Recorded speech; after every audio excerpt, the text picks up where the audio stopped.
Good evening. It is Saturday night. It is gone 8 o'clock, but it is time for some Doctor Who. And tonight we are doing the Three Doctors. And joining me, of course, is Chris. Say hello, Chris. Hello, Chris. There it is again.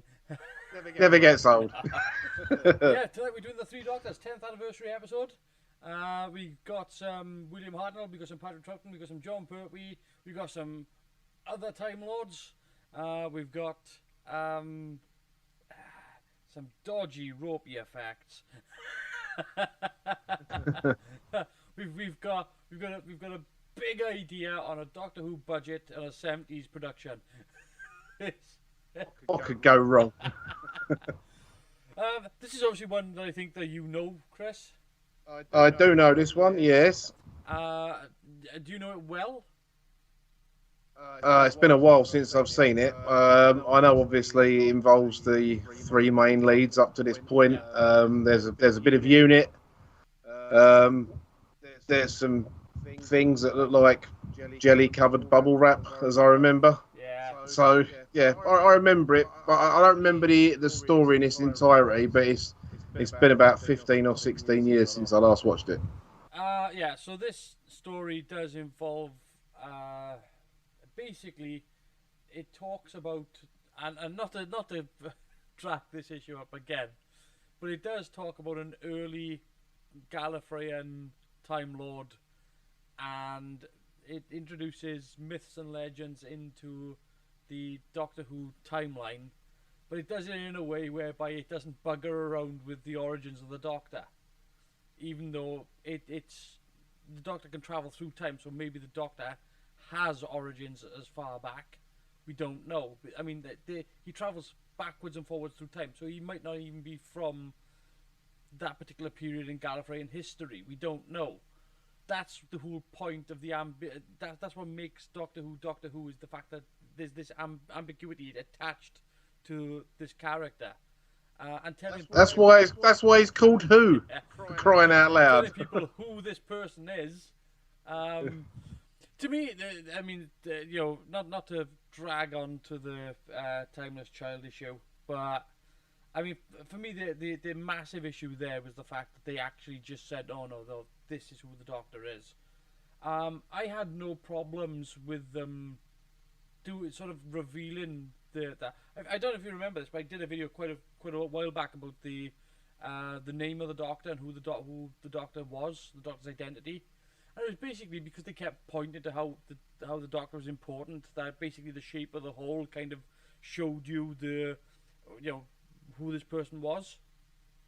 And but the big difference for me was the fact that I was very much going along a similar line of the Cartmel Master Plan, and the similar line was that the big difference, I should say, was that with the Timeless Child makes the Doctor this godlike creature, whereas the Cartmel Master Plan actually said that the Doctor was a reincarnation of one of the Time Lords, one of the Time Lord gods, and that's a big difference. That's a big distinction.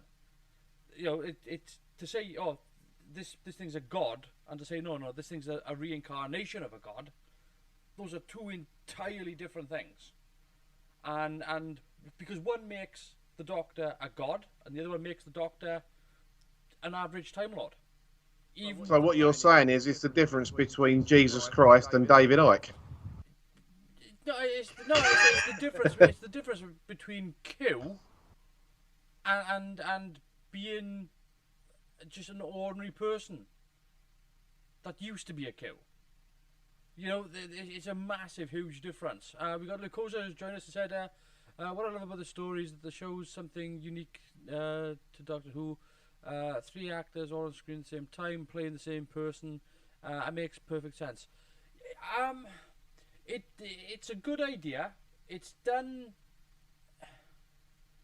Again, it's a good idea. It's a good sci-fi. It has got some really good stuff in there.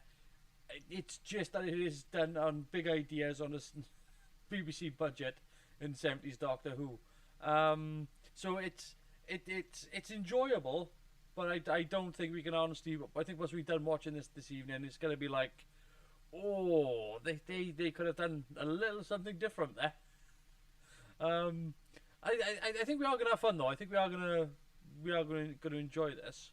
Um, but again, it's a good story that actually deals with myths and legends around Gallifrey, that fleshes out part of not just the Doctor story, but other Time Lords as well. It's not just the history of the Doctor; it's the history of Gallifrey, and that's a bit more. To me, that's a bit more precious. I think because I don't really care about knowing about more about the Doctor. I think by the time you get to sort of season 26, the last going off with Sylvester McCoy, I think you know just about as much about the Doctor as you do when you watch the second Doctor. I really don't think we know that much more. Anything that we know, we learn along the way, and it's just stuff like he was president of Gallifrey. He has done this. But it's stuff that we were along with for the journey. We still haven't gone back further, and I think that's an important distinction. That's something that the Doctor Who's always moving that way instead of that way. There's no need to look back. We don't need to know. It's irrelevant to any future storytelling that you do. And I think this story does kind of illustrate that. So I like this story, but Chris, I've got to ask, where do you put Omega as a threat level for the Doctor and for Doctor Who in general? Well, he should be a really high threat level, except he kind of gets scuppered, doesn't he, in this? I mean, he does, but he comes back for Arc of Infinity. And he does get his ass handed to him in that one as well, mind. I think. Yeah, I think he's an It's been too long. He's big enough that he should have been back at least more than once since. I don't know. The thing is, I would love to have Omega back, but I would also be at this current moment in Doctor Who, with the amount of money that they spend on the show, with how it's done, with how it's been executed. Do you want to see Omega back now? No, because he'll come back as a non-binary, rainbow-wearing. You can before you even said it. Vegan. Before you even said it, it's just like they're gonna bring him back as a woman, aren't they? Not that it's an issue. It's just the fact that it's just like you can already see the cogs going. It's just like they'd bring back Omega and it'd be a woman, wouldn't they? They would be. They'd be like because they did it with Missy, they did it with the Doctor. Why not? They'd either do that or they'd bring the character back. So camp, you could mistake him for a row of tents. No, the thing is though, right? I have no problems with them wanting to change the character, right? I have no problems with that because they've already done sort of universal destruction on an epic scale type story over and over, and I think going back to Arc of Infinity, the character of Omega really just wanted to go home. That's what Omega wanted. There was no real sort of if anything, it was more of a tragic story because he wanted rest, he wanted peace, he wanted to be just to go home and just to live out the rest of his days on Gallifrey. That's all he wanted. It's just the fact that he couldn't be contained. Because of the antimatter universe, he couldn't be contained, and it was just gonna blow up half the galaxy. So it was much more of a tragic, sympathetic story in Arc of Infinity to what we get here, which is kind of madman, powerful wizard. So that's going to lead to another question that I got. Then is that if you were going to bring Omega back into Doctor Who, what would you do with him? Well, that's the magic question, isn't it? I mean, let's look at it from like the Darth Vader-y point of view. Of what happens if you bring Omega back, but you don't bring him back evil? Well, yeah. I mean, if he was going to bring Omega back, going on the story up with him after this one, he's going to come back all kinds of angry and peed off, and he's going to want revenge. It'd be a revenge story, revenge on the Doctor, and that's therein lies the problem, because we've had that a lot over the last 16 years. Lucosa says Arc of Infinity is a story that deserves far more credit than it gets. I think it's massively underrated. I do too. I think Arc of Infinity does a better job of. I don't like the costume. I'll give it that, right. I don't like the costume for Omega. It's terrible, right. But you've got like Michael Gough playing. Oh God, I'm trying to think of the name of the Time Lord he plays. Counselor Benin. Oh God, I'm having a mini brain stroke. Something like that. But I mean, he does a great job in it. They do this weird thing whereby they hide his face throughout it, so you don't know who's talking to Omega, and they do a silly thing with his voice. Head in. Thank you, Counselor Head in. Thank you, Lucosa. Yeah, they do this real weird thing whereby they sort of do this to his voice, and it's like, just, we know it's Michael Gough. You can hear it's Michael Gough. It's Michael Gough. No, there was no surprise. So the fact that he makes a return back to Doctor Who after being the Celestial Toymaker was a lovely thing to see. So that was a lovely moment actually for Arc Infinity. Plus you got Maxwell, Colin Baker pops up in it as Commander Maxwell. So it's quite good. It's quite good, the story. It wraps up a little bit fast, and it does wrap up with, and now I'm gonna shoot you, and then he proceeds to shoot him. So as you do. Yeah. So that's a bit of a rushed end. But I tell you what I think is better. Oh, I don't know about better, but I think that the distinction in the story is that in what we're going to watch now with the Three Doctors, it's a little bit more of a madman story, a bit of we're dealing with a lunatic, whereas in Arc of Infinity it is much more of a tragedy. It's much more of a, all this character wants is peace, and it's denied him. So I mean, if I was gonna bring Omega back, what I think what I would do is give him what he wants, but actually be like, it's not what you expect. I would do a be careful what you wish for kind of story, and that's what I would do with him, because it's. I wouldn't want to make a character that tragic whereby it's like, oh, you keep beating. It's the same problem that you have diminishing returns when you defeat a powerful villain. It's, the Borg get beaten every week in Voyager like nobody's business. Like somebody just walks up to a console and presses a button now and they're beaten. It's just a total diminishing return. So with Omega, I think what I would do is actually I'd hand him a win. But be like, this isn't what you thought it was. Again, you can always do a Pandora's box story, but that's probably what it would be, I think. Because you don't want to make the character was never supposed to be evil. It's just the way it's turned out is the fact that this character's become numb and unsympathetic. And to hand him back some sort of humanity, because like I said, it works with Darth Vader. Like Darth Vader is this big badass character that dies in Return of the Jedi, killing Palpatine, killing him, dead, not coming back. Funny you should say that.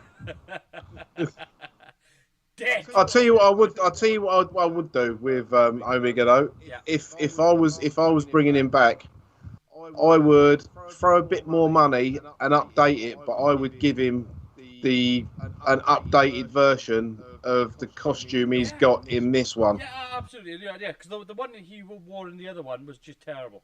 It was okay from there down, but from there up, it was just like, what is he wearing a squash rugby ball on his head? What is that? It's just, no, it didn't look good at all. He had a ball, like a Christmas decoration stuck to the top, with a tea strainer. It was just like, why would you wear that? But I think, yeah, I love the helmet in this. It looks very ornate. It looks very, there's a power thing to it. It's almost a crown. So yeah, no, I like that. I think with this though, we're also dealing with 3 doctors in this, or 2.5, 2 and a bit.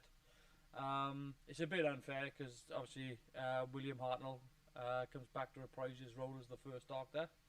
I mean, to be fair, weren't this his last television appearance before he popped his clogs, the poor old boy? I mean, and to be fair also to him, he had more of an input in this than Tom Baker did in the 5 Doctors. So, yeah, absolutely. But I mean, the weird thing about this though is the fact that he actually ends up playing what is he? Because William Hartnell plays the first Doctor, but he also plays the 3rd Doctor. Technically, because the 2nd Doctor was actually played by his replacement in the first 2nd season. Because you might not know this, but there was somebody actually stepped in to play the Doctor instead of William Hartnell because William Hartnell was off ill. So actually, there's another person that plays the first Doctor as well.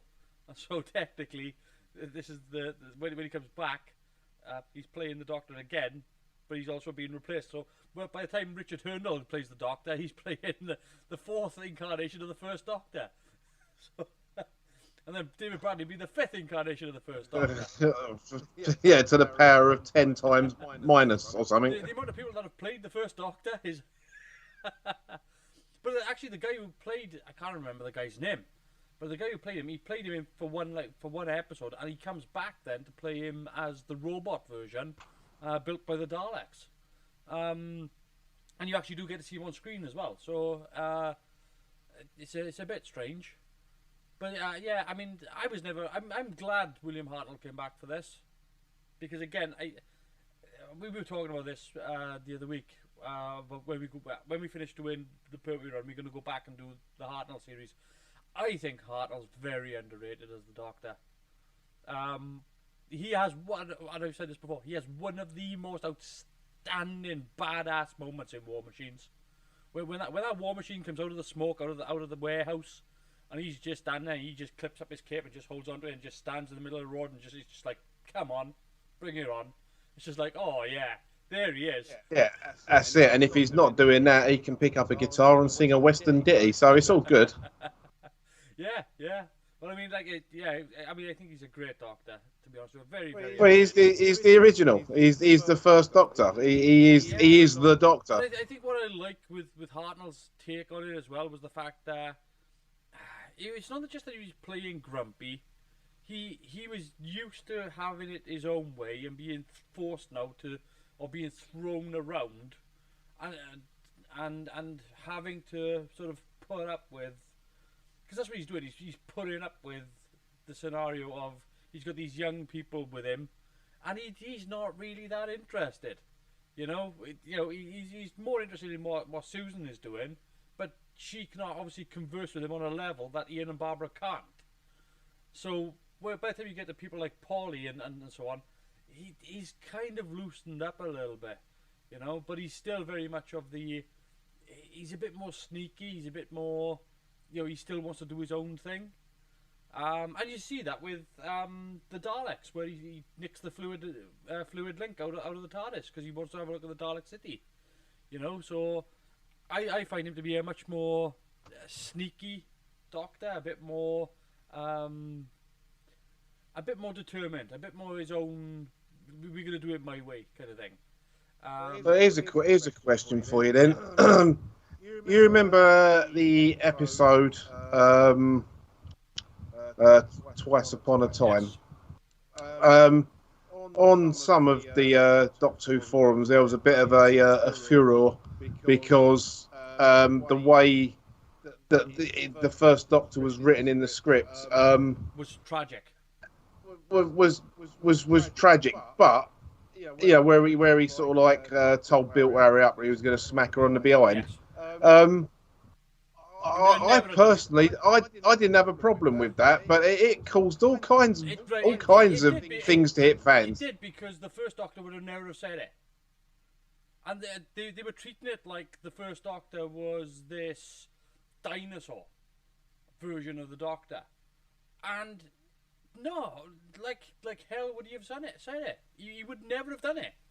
And it's he might have said it to Susan, to his granddaughter, who he'd always sort of gone, you know, sort of yeah, bear in mind as well, you know, sociologically speaking, there's still places in the world where kids get a smacked ass if they misbehave. You know, Oh yeah, it's not a foreign element. It's not like this great moral thing that's just like seized people, you know, today. It's still allowed in some places, and if you're dealing with an alien life form, well, hell, we don't know what's allowed on Gallifrey. For all we know, that's how they get up in the morning. I mean, you know, we just don't know. But the fact of the matter is, like, I've gone through the whole Hartnell run several times, and I walked away from that character going, do you know what, this guy was actually brilliant. Because I know there's a lot of people that overlook Hartnell just because they don't they don't get into the black and whites. But I mean, like, I used to grow up on the black and whites. I used to grow up on not just Doctor Who, but I used to watch the old Gordon Scott Tarzan films and the old Zorro movies, and you know, they used to be on BBC Two every day. You know, so I grew up a lot with all the black and white. So going back and watching the black and whites of the Doctor Who era was a delight more than anything else, and to see how the character of Hartnell's Doctor develops through the show, because he does develop up to the point where he regenerates, and I think that the way that they wrote him for Twice Upon a Time was a mess, quite honestly. The fact that he was being shocked by you know, the idea of Bill being gay was, he wouldn't have been shocked by that. Because this guy was the Doctor in the 60s. In the 60s! Did they forget this? I mean, I think Hartnell's final performance was the final scene in the Massacre with Stephen Taylor. His final performance. His finest performance. Ooh. I mean, are you talking outside of Doctor Who now? Because he done a lot of. The problem was the guy got pigeonholed as a sergeant major type character. That's one of the problems. He also did what was the, oh god, because he was in a film with John Pertwee, wasn't he? Ah, what the hell was it called? Because yeah, it was William Hartnell and John Pertwee in a movie, and I can't remember what it was. But anyway, digress. Yeah, Hartnell's first Doctor, I think, when we get around to doing it, I think it's going to be a nice surprise for you. I think that you're going to see a Doctor that is forceful, less morally ambiguous, but I don't think you're going to see what you saw in Twice Upon a Time, because no. Because I mean, I've dipped in and out of the Hartnell stories. So there's some I've seen. I've seen most of the first few, and then I got to the point where the ones I wanted to watch were missing, yeah, and I found some of the reconstructions with the telesnaps and just the audio. yeah. Kind of hard work on the brain to follow on with it. So it's nice that they've animated a few of them. I mean, you know, we're talking about an era when he's looking at playing the Doctor. He's playing as a grandfather type figure, so he's playing as a protective character, but he's also treating it as a guy who's lived and has no nonsense approach. just a no nonsense. He hasn't got time for pleasantries. He hasn't got time for people pottering around. He wants to get on with it. He wants to, he wants to do his own thing. So when the bits I saw of Hartnell's character in Twice Upon a Time were the bits whereby, whereby he's standing at the bottom of the sort of the big staircase, and the doctor says, if I don't like it, I'm going to stop you. And he just turns to him and goes, "Who the hell do you think you are?" Like, that was Hartnell. That was Hartnell right there. That was in that moment, it was just like, yes, there's the first Doctor right now, because he's not putting up with it. He's not. You're overstepping the mark. You've built this up all in your own head, and I'm gonna demolish your ego right here, right now, because you need it. And that was Hartnell's Doctor. There was no no, in Doctor Who, the final episode of The Massacre, when Stephen Taylor... Oh, yeah, yes! Peter Purvis storms off and leaves over what happened. Yes, I know, yeah, because Purvis actually... Cause he played an earlier character as well, doesn't he, in The Chase, as well. And he comes back. They actually liked him a lot. Yeah, you forgot about that. I mean, there's a lot of good performances with Hartnell, I think. Again, he's underrated, but yeah. Anyway, that's enough of that. I think we are about ready to do the three Doctors. It's only 4 parts, so we'll breeze through this. So it should be good. I hope you're going to enjoy it. Like I said, don't expect Hollywood stuff here. Okay, for the 10th anniversary episode, they really didn't try. That's the big problem I've got with this episode more than anything else, is the fact that it doesn't feel like a 10th anniversary episode. If anything, there's no Daleks. It's not really... no Daleks, no Cybermen. There's no real sort of celebratory thing about this, aside from the fact that we do get the 3 Doctors. So, anyway, I'm getting ready to start. If you're ready... I'm all the zeros of the episode. I've got no BritBox to go through. Yeah, no, I do. It's always fun. Ding. Ooh. And... oh. Yes, let me go. Let's move this. And 3, 2, 1, play! And hopefully no copyright issues this week.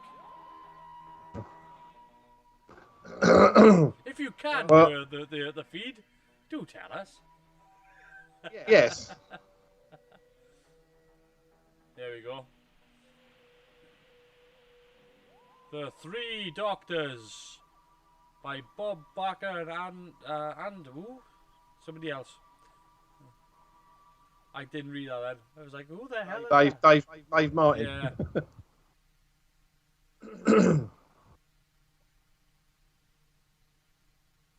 I originally titled The Black Hole, which might have been a good title because it made for a great Disney movie. So I'm trying to imagine what that lovely temperature's like there. I know people moan about the cold and moan about the heat, but God, it's melting here today. I've got my fan on. I'm okay. I've got a nice breeze. I've got a fan on as well. It's blowing hot air at me.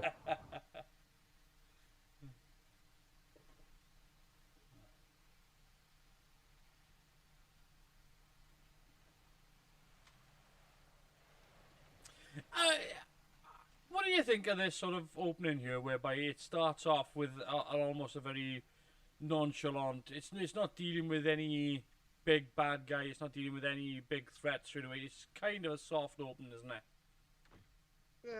Yeah, I quite like it when they do that. if it's something you've never seen before, it totally leaves you. If you don't know what's coming, the 3 Doctors. If you haven't read the Radio Times or anything like that, you're thinking, "Oh, 3 Doctors. Wonder what that's about." And it starts off and gently breaks you into the story. And sometimes I think that's a good thing because it doesn't toy with your expectations. It leaves you wondering what the hell's about to Yeah. happen.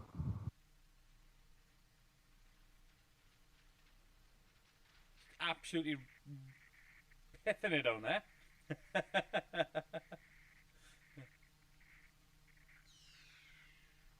Ah, 1970s effects.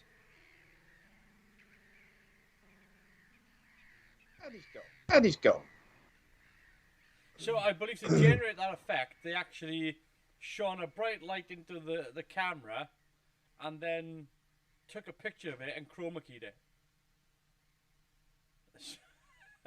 So I got the idea of what they were trying to do.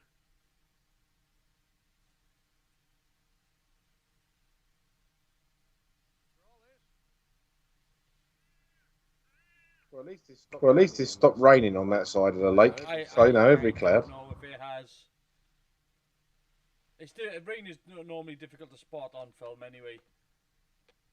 That's why most of the time when they do rain in films, it's normally coloured white.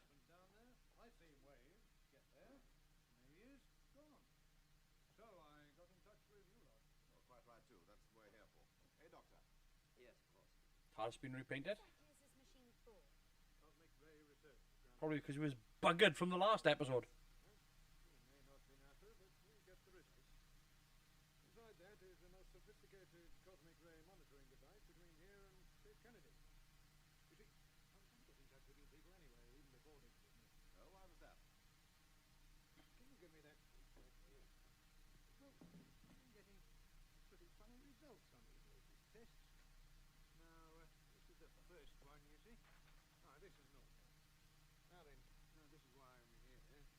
Hand pert we have prop. Look at it.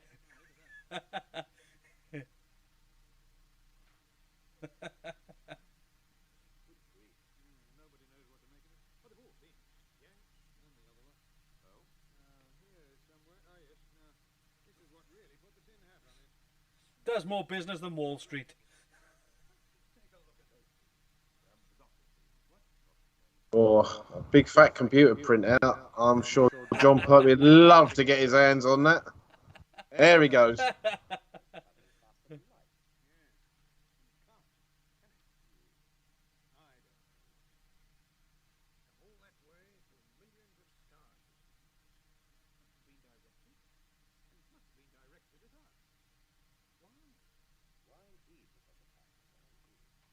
That's not the best paint job on the TARDIS, is it? I mean, it's gone a bit lilac there. Yeah, it was a quick job. It was a quick fixer-upper.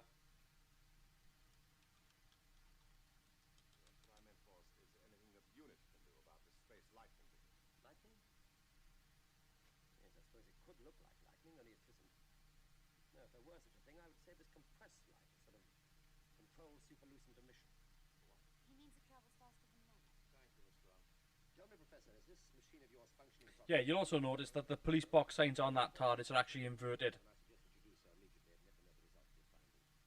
Instead of being a blue sign with the lettering in white, it's actually the other way around.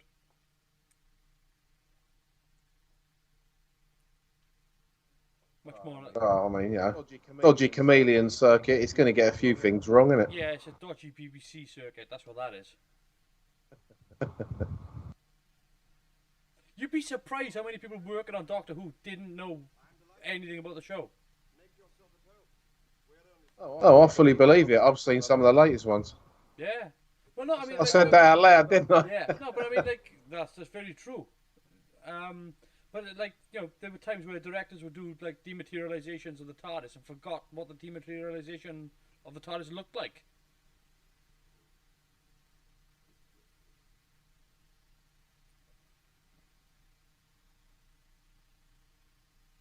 I mean, we've had it before whereby they forget what the Dalek sounded like.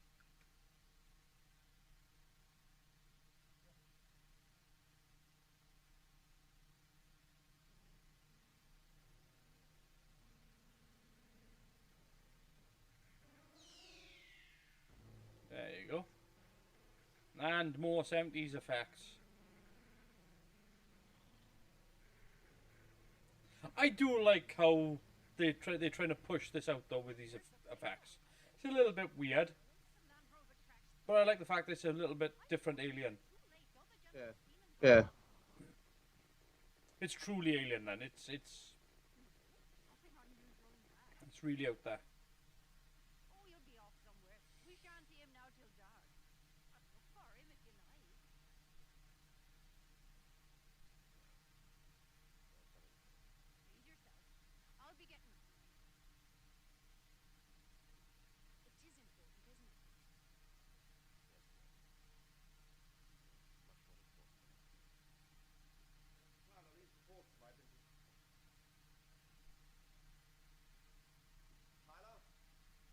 See, now this is also an improvement as well. Is this the set they using now for unit? It's really a much more improved set. Yeah, they keep this set pretty much right the way through until Tom Baker buggers off out of it, Yeah. don't they? And it's only a 3-sided set, but it's built much more like a soap opera set. So they obviously knew that they were going to be keeping it.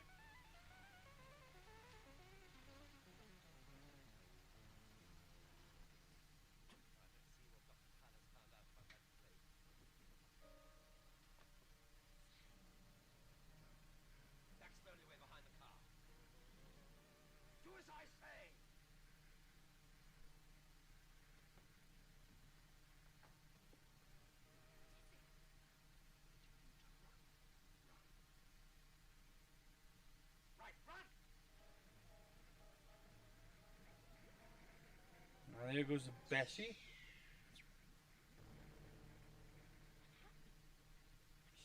'70s effects combined with '70s music.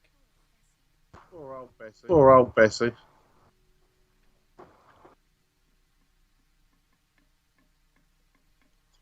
That's what I just said.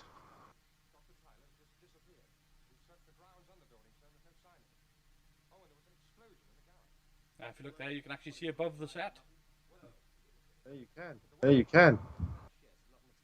And those pipes definitely go nowhere because they just end. It's all right, they've corrected the angle now.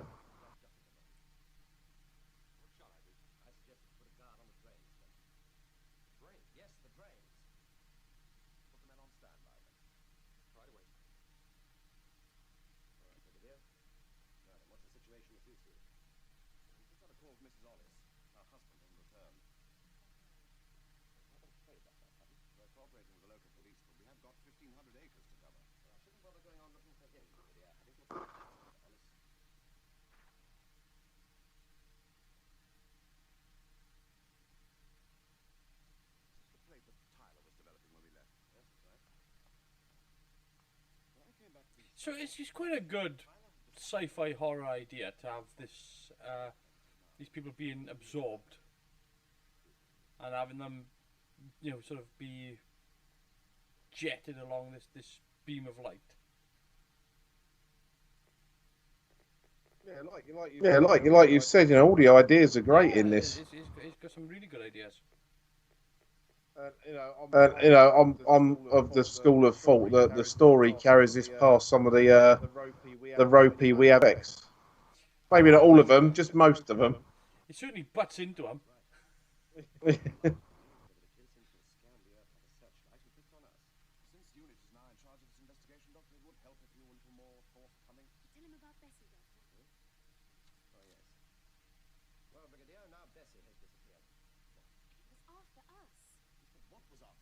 I should apologise to the viewers for my green tinge today. I think my camera's on its way out.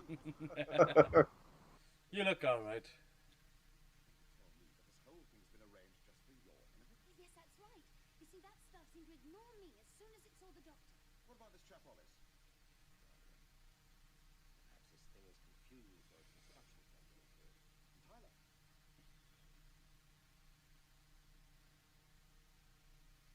It's second mistake. Here in this laboratory where I usually work. And its third mistake was Bessie. And you were in Bessie. Yes. You think there's a link between the beam and this organism thing? Yes, I do. I think that beam is the method it used to get here. Now they're dealing with some sort of alien organism, and I'm not sure that they got it right with the effects.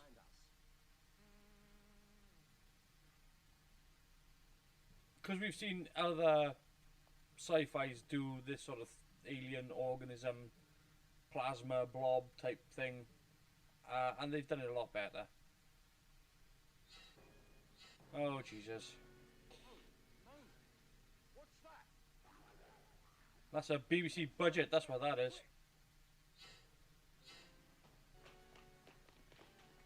How many of them? I'm not sure, Sarge. They seem to be springing out all over the place. Right. You hold them up here, and I'll cover the back. You men, come with me. Hurry. Fire, Will. Like they could be benevolent, but no, they fire at will. There we go. Where are they coming from? Obviously from the same source as that organism thing. First the scout, then the reinforcements. Grasp of military tactics is very good. See, the thing is, as usual with this era of Doctor Udo, they're all the guys playing the military are throwing themselves into it. You know, there's no, I would find it difficult to keep a straight face doing this. But these guys are spot on. But the thing is, though, like, given that this is the 10th anniversary, like, these should have been like Cybermen or Daleks or something, shouldn't they? Yeah. And there's the issue there, is that they got these blobby, they look like blistered Russian dolls. The bob, Blistered Russian dolls made out of cola. just bob around.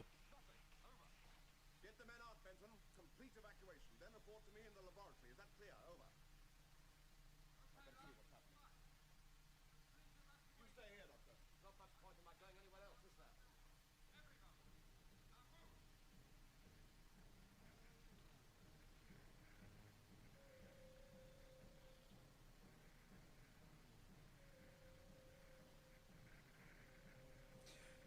Seriously, that's interesting. When they were making this show, when they decided to do chroma key, they chose a recording system that allowed them to freeze frame. We saw a lot of it last week, where the Time Monster, where they were speeding up and slowing down live action. Yeah. Well, in this, the reason why they chose the tape unit that they chose was because you could actually pause it, and they could do shots like where it would pan across that grating and stop. So that last frame that you saw where the blob was coming through the vent was actually a freeze frame. It wasn't a locked off camera.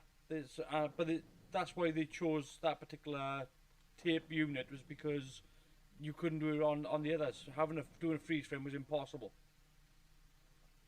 So they were kind of pushing the technological boundaries in this. What were you planning to do anyhow? I was planning to lure that stuff away. I bet you're happy the Randalls are back to normal, aren't you? Yeah. I'm not going anywhere. We're trapped. So what are you going to do? At least we can watch that thing in comfort, and then we can send in a report and see what they have to say about it. I don't think it looks as good as the 25th anniversary console room, but yeah, that's just me. The console still looks better though, sure. Before it goes into the dodgy console that we end up with.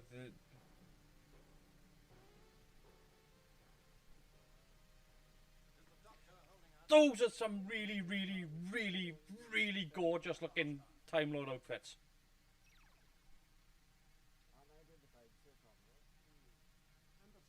They're more practical. Yeah. The mega collars are a bit over the top, aren't they? On the newer. I don't mind. Right. So what I would say is that if you're going to look at it from a hierarchy point of view, I would only use those for the senior council. Or ceremonial dress only. Yeah. But these guys here, this outfit here, this is good looking. It's simple. It's easy. It looks somewhat pompous. Equal to our own and opposite to our own. Of course, which inhabits a universe where by definition even we cannot exist. A force in the universe of terrible to contemplate. Someone must go and help the doctor. But no one can be spared, Your Excellency.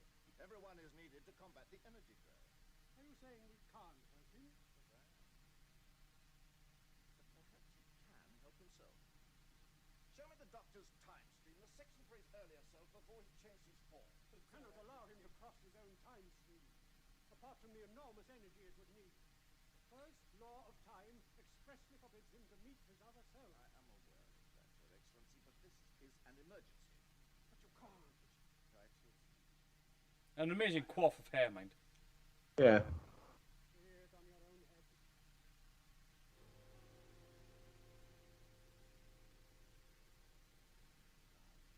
Show me.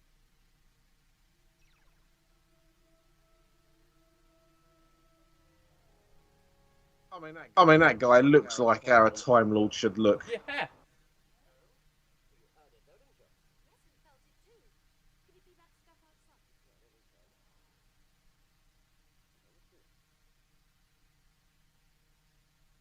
Strangely familiar. Is it yours yet? Well, properly speaking, it's a recorder. I was wondering about it, Doctor. You haven't been trying to play this, have you?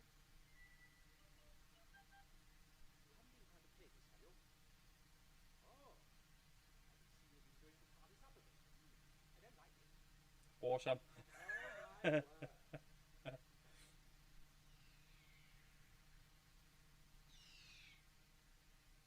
Oh dear, we are in trouble, aren't we? Just as when I turned up. Where did you spring from? Now don't tell me. Corporal Benton, is it? Sergeant Benton. How do you do, my dear? See you. I haven't seen you since that nasty business with the Cybermen.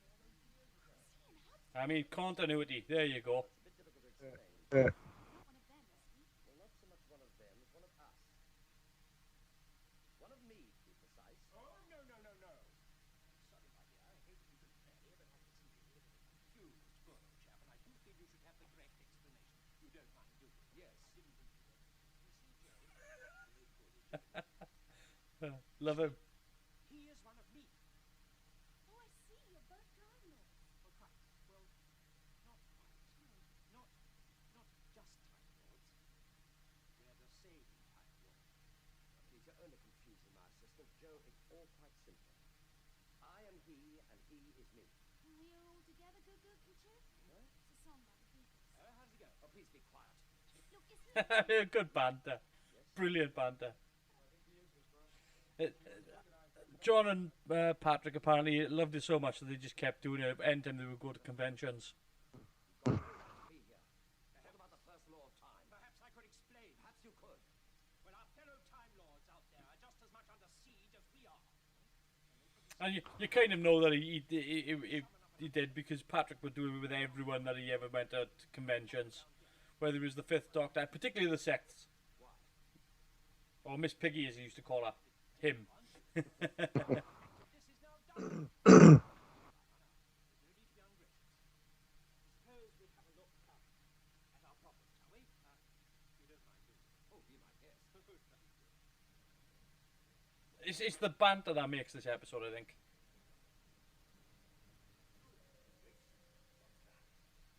Stand there, man. Open fire!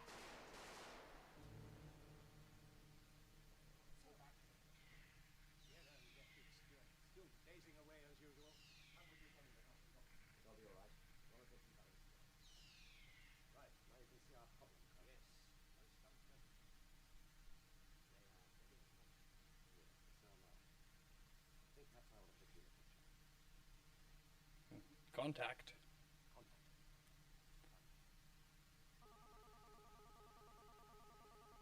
I must admit, I remember the first time I saw this, it was really good to see Patrick Troughton in colour. I mean, I don't mind the black and white stuff either, but to actually see him in colour, Yeah. you know, and his outfit and that.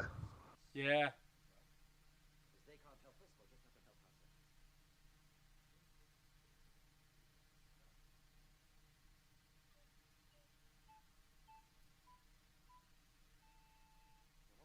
I mean, the only time you'd really see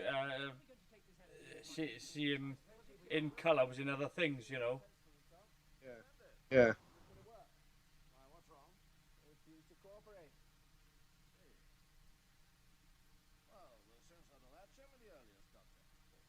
shoes off the trolley around me. He'll keep them in order.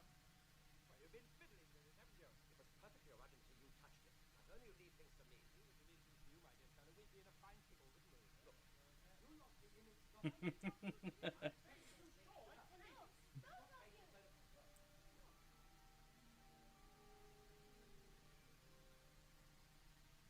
Ah, there you are. I keep him stuck up there. Here he is in his magic pyramid. Yeah. Yes, so you're Martin Hastings. A dandy and a clown. Have you done anything? Well, we've assessed the situation. Because I thought... Nothing. It's not easy, you know. Not as if we knew what that stuff is. No. Then I'll tell you. It's a time thing. Now, what could this for, eh? Crossing? Right. So stop dilly-dallying and cross it. Wait! You've traded him again. I did not say you saw it. You traded him. Me. Again, it's the banter that makes this. Yeah.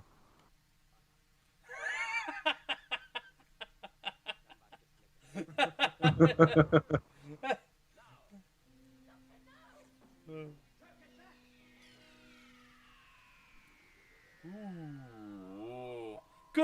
Good cliffhanger. Really good cliffhanger. Because it didn't waste time on it. It literally, they stepped out and they just disintegrated. So that's a good cliffhanger here. Oh, wait a sec, what have we got here? What happened there? Right, about to start episode 2. Have we got to the end of the first episode? Oh, I'm still got music. Right, so what I've only happened- just got to Mr. Ollis in the credits. Right, literally what happened is I got through most of the credits and then BritBox decided to just go, oh no, I'm going to start, because I was still playing the outro. So it was like, I'm playing the outro and all of a sudden the next episode started. It was like, what? Right, well, I am now paused at 00 at the next episode, mate. I'm just saying no. Diddly, diddly, diddly, diddly, diddly, ooh. There we are. Doctor Who. Doctor The Who? Three Doctors by Bob Baker and Dave Martin, episode 2. Attack of the Clones. Stop it. No, good cliffhanger though. It's just really sharp, like bang. What about Joe? She ran after him like that. Let's have a look, shall we? Will they be all right? Well, where are they? Doctor! As far as I can see, that stuff's gone to a great deal of trouble to find me, I think. So whoever or whatever it was that sent you can't really want to kill him, no. No, they've been transported somewhere. Transported? What do you mean transported? Transported to where?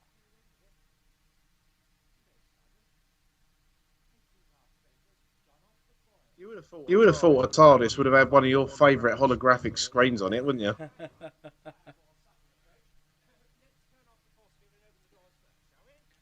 The thing is, I think that the TARDIS is a bit more practical than that. And I think, holograms do have their place. It's just, things that contain important information don't need to be displayed on them. I hate communication screens, things like that. Yeah. Because if you want to see something, we have a better analog with black screens as it is. So where it would work for me is if it was transparent on one side but opaque on the other side.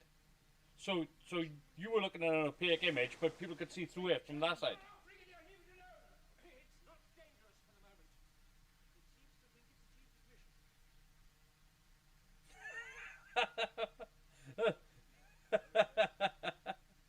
mission. That look on Nicholas Courtney's face.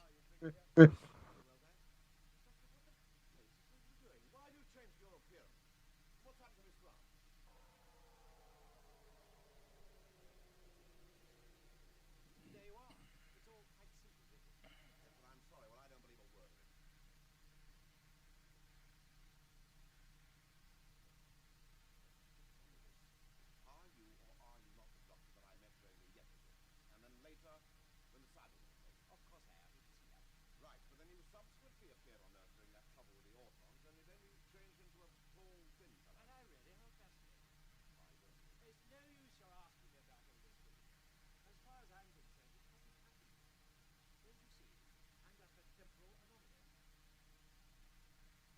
See, this is good sci-fi writing with the time travel because now it's trying to explain the science of time travel elements. Yeah. Yeah. Somehow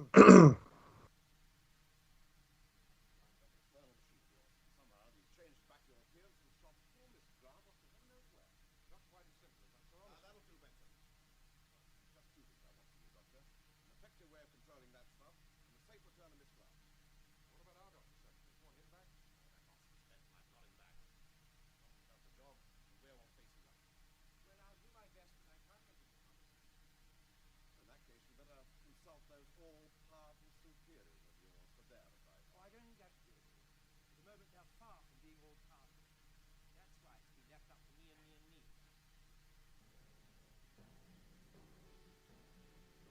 I'm not so sure on the set for Gallifrey.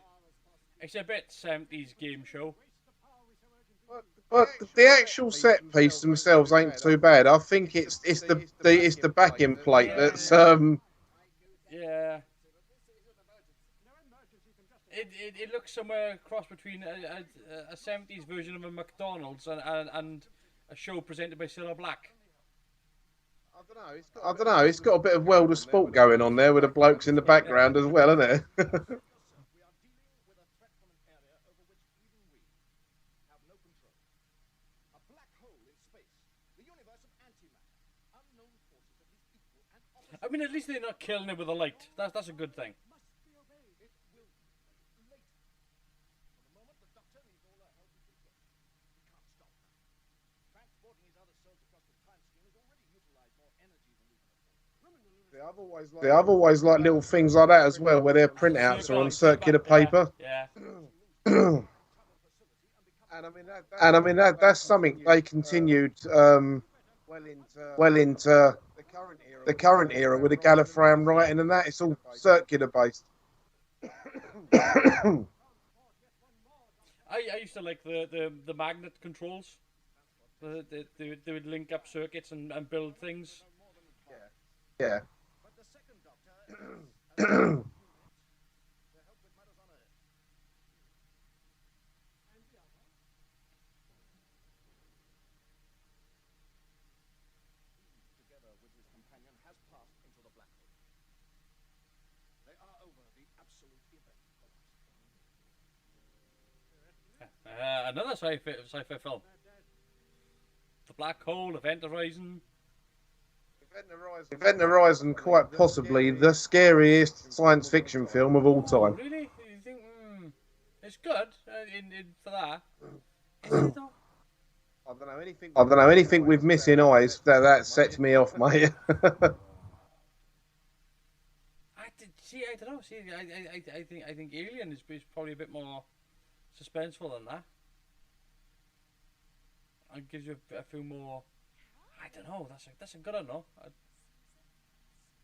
It's definitely up there as one of the creepiest. When they first get on that ship and they're wandering about, not knowing what's going on. This is a place.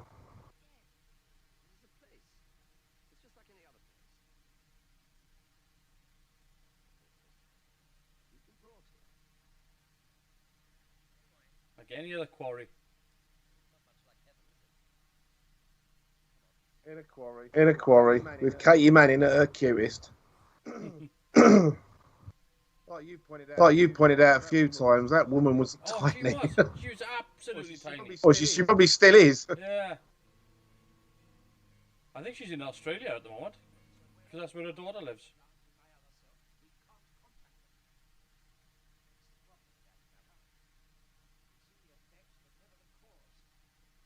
Try being punched on the nose by the Invisible Man. And what's this stuff? I thought you said that matter and antimatter couldn't meet without an explosion. So, this was this here, but it does. What way is it? As far as I can see, there's only one explanation. For this stuff, or whoever sent it, is cleverer than we are.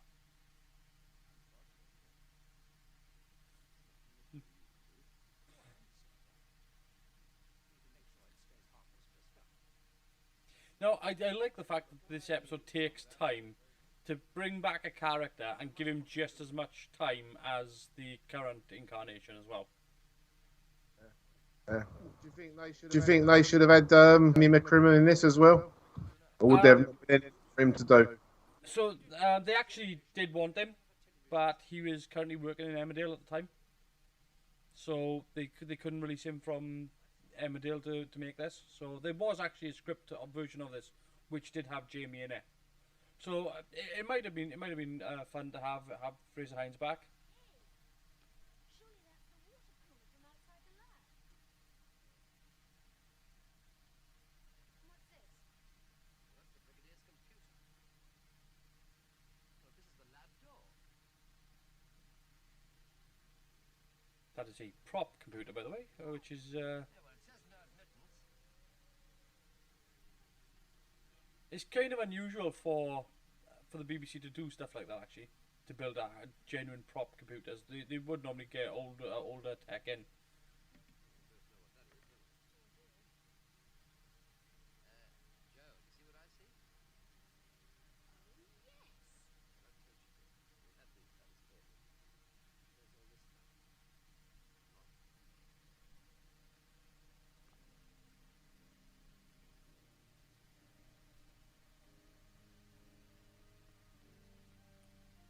stuff. I don't know what you would do to do an alien planet but not do a quarry.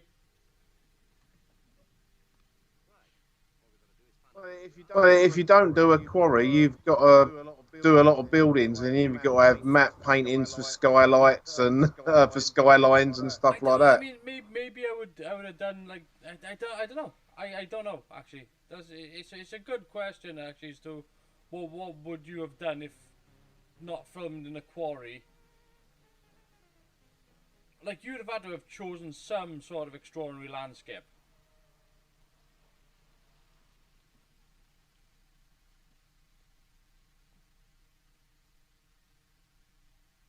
Like these days, things like you know, Vasquez Rocks is always a popular one for the American sci-fi. Where William Shatner fights Gorns. Yeah, that's always used. It's just north of Hollywood. It's quite a popular one. It's inside the 30-mile radius.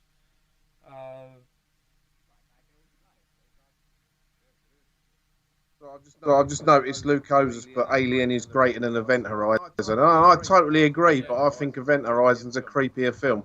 Alien is it's a good film, but it is a slasher flick in space. Oh no! They're on video in my office. Wouldn't they think it's strange? I mean, me? Having a video call, very futuristic. Let's watch.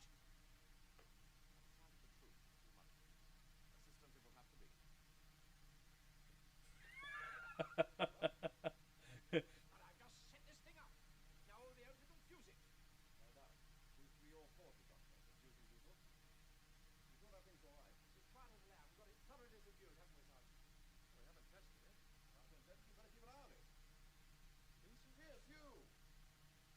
Oh, there we go. Here you are, Sergeant. You'll need this. Now, if he gets the slightest trouble, a little dose of that will settle it. You say that doesn't work, Doctor. Then give it the lot. Come on.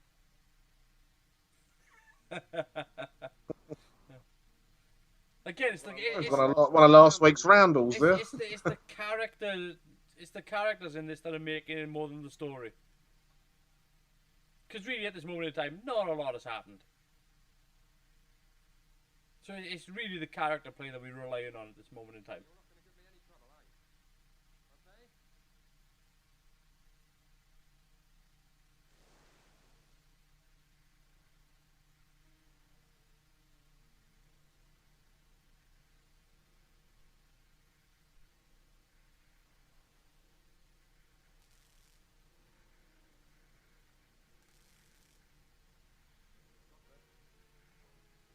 The amount of voltage going through that probe, it's extraordinary. Yeah. See that by the size of the box on the floor.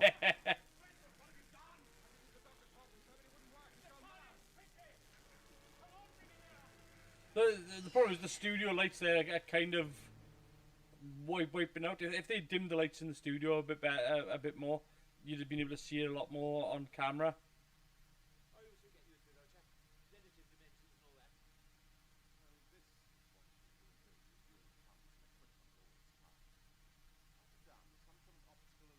No, they come like this, really. Hey, Doc, the surf out there. Yes, it is. All right, now we're in here. What do we do? Let me have a think. Careful, Jenny, baby.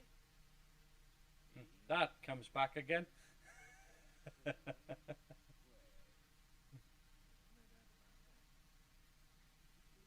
gravitation with acceleration.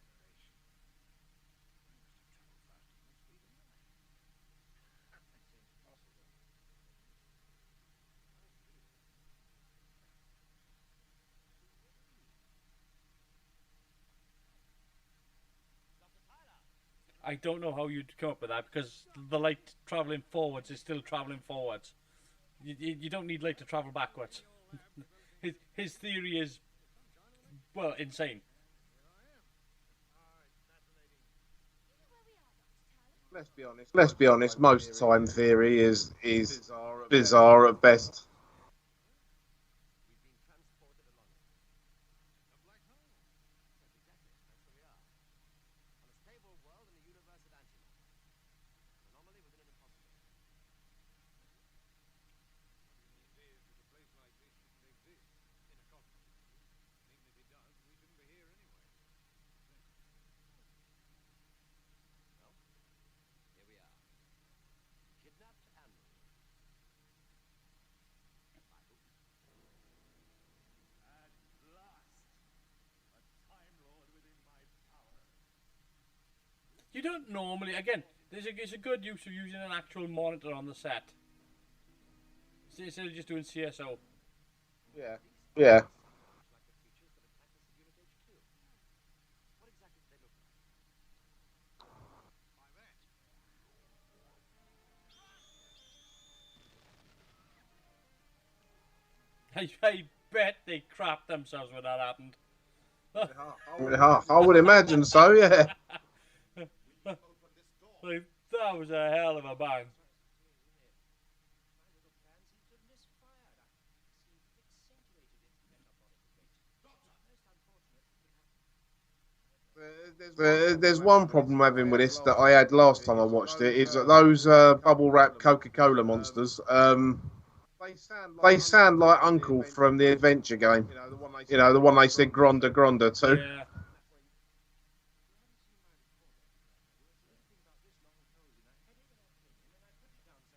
Last time, will you let me out of this madhouse? There's no point.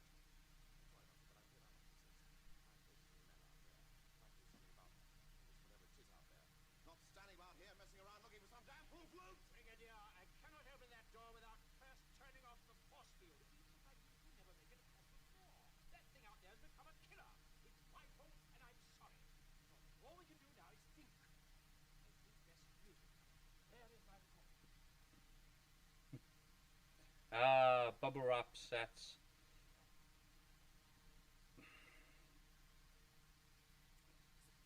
Given how well they had done previous sets, this is a bit of a failure for me.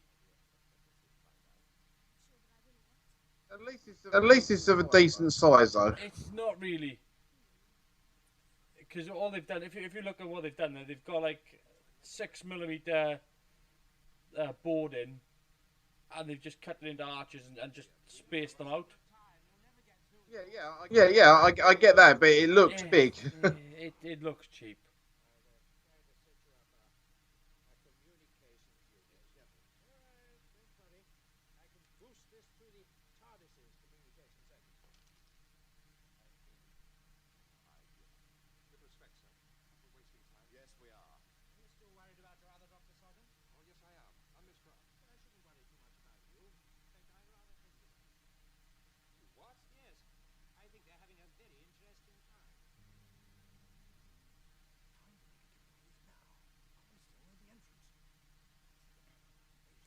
I think my big problem with this set is that, first of all, it's not as that impressive to look at, and second of all, it's very one-dimensional. It's only got one layer. You know, There's no ups and downs in the set.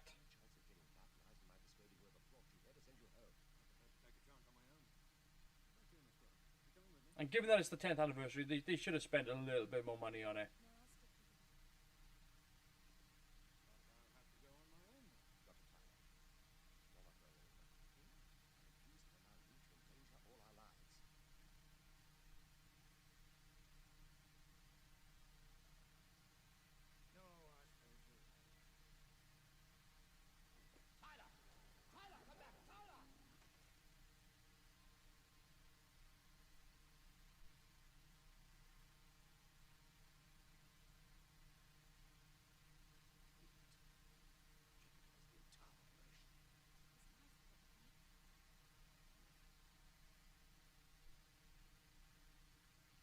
Yeah, I don't like that. I don't like it. It looks like bubble wrap.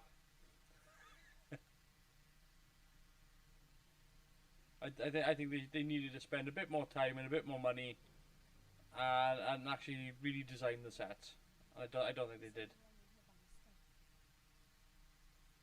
I must admit, they do look like a bit of an afterthought. It's like they come up with one idea and they plastered it everywhere.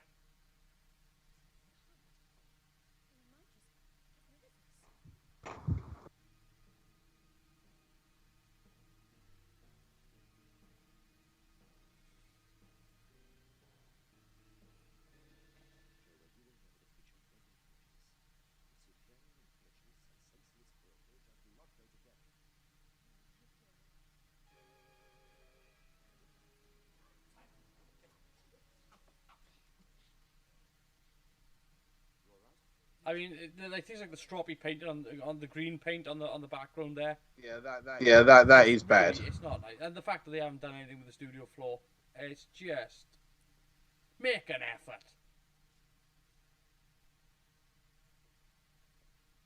Here we are, Brigadier. Have a try with that.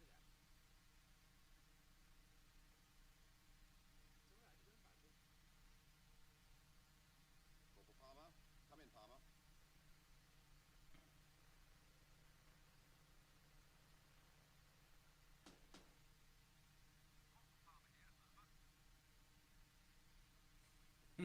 Like everything takes a good bump. Been down in the laboratory. What's the situation there? Over. Listen, Palmer.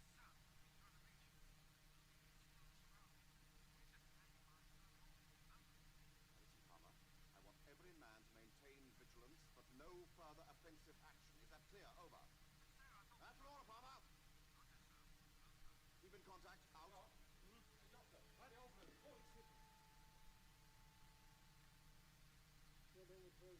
No, none at all. And you? What about our fellow Time Lords? We can't help you, I'm afraid. Oh, yes, you could.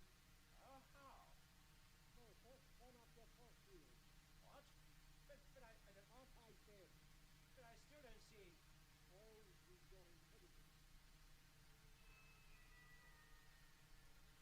Yeah, these little bits are difficult to interact. Yeah, wasn't he too fragile to be able to wander about on the set? Yeah, I mean, the thing is though, if you've got somebody that you've got and you've got to keep them like in a wheelchair or something, you can still just film them from the shoulders up, and you can always introduce body doubles as well. So, you know, they could have just done like a little bit of ADR and stuff like that. There are ways and means. I don't think he had to be integral to the story. But they could, there are little things that they could have done, little tricks that they could have pulled.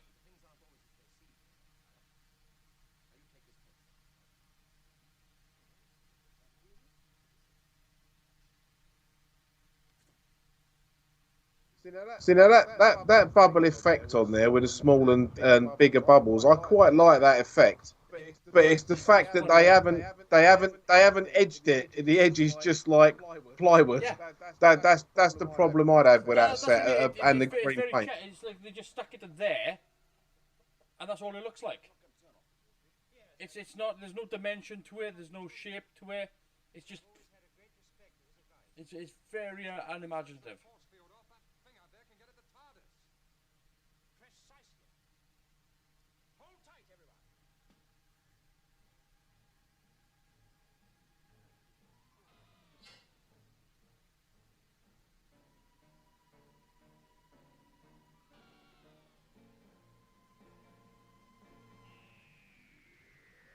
Now, I do have a problem with that effect shot, and that is the fact that the building disappears, but there's all grass where it used to be.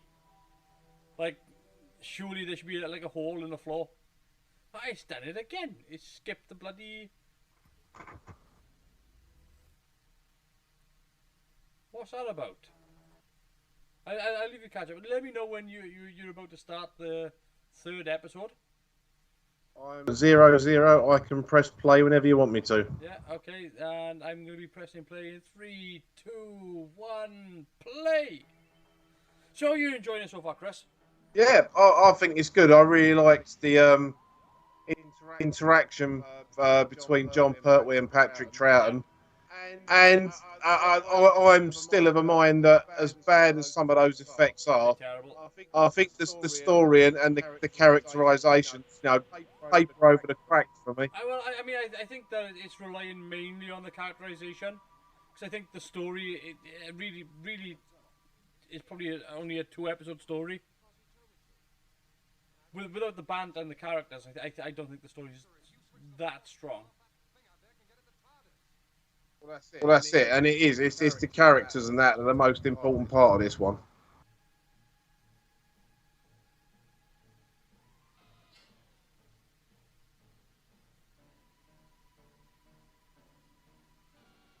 I got to admit, that guy playing the sergeant there, or the corporal, whatever it is, he's what the bloody hell going on face is brilliant.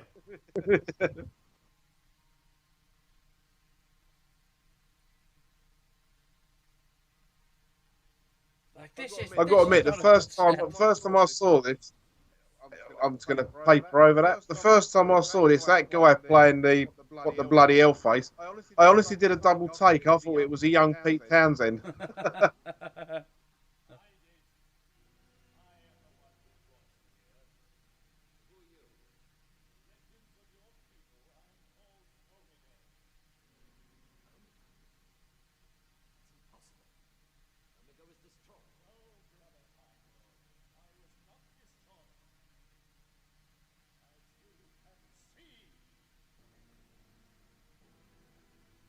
Again, it's a very regal suit.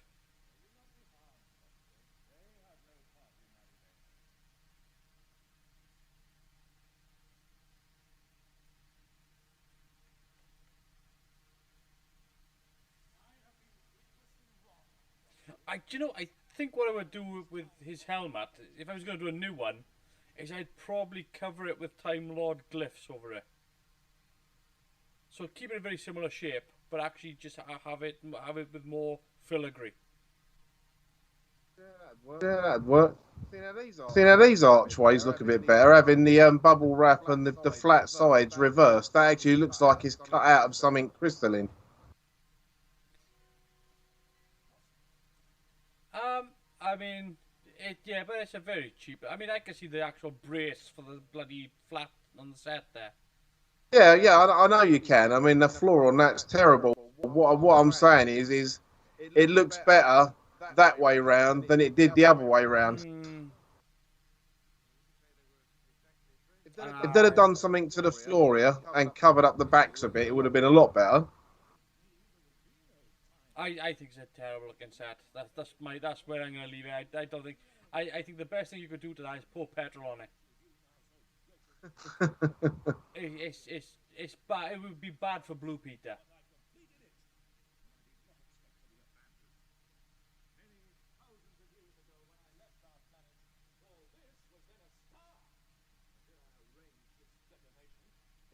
Yeah, I don't know what they were thinking with that green paint on the background. Now that's like not a clue. That to me looks like Omega was a bit angry and took it out on the wall with a paintbrush. They didn't have any green paint.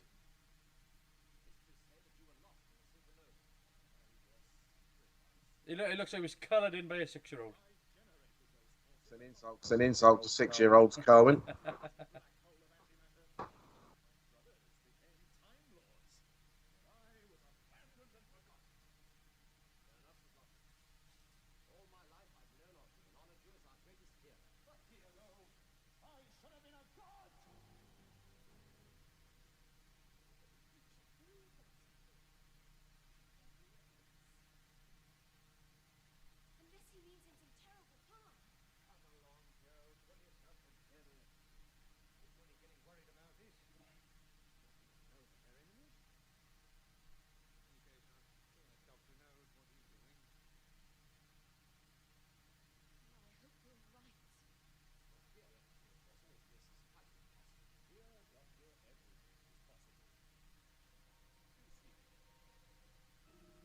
Again, I think if I was going to go with something and to make him more regal, I think I would have gone with long drapes. Just long curtains, just hanging down. You know, they got a wooden chair and painted it gold to try to make it look like a throne, but come on. How do I fit into this picture?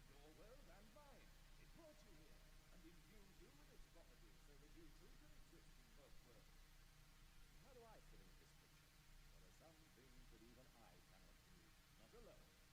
And at this point in my plans, I need the help of a brother, Time Lord. And if me, use you against them. And if I give you my help, you really think you can defeat the Time Lords?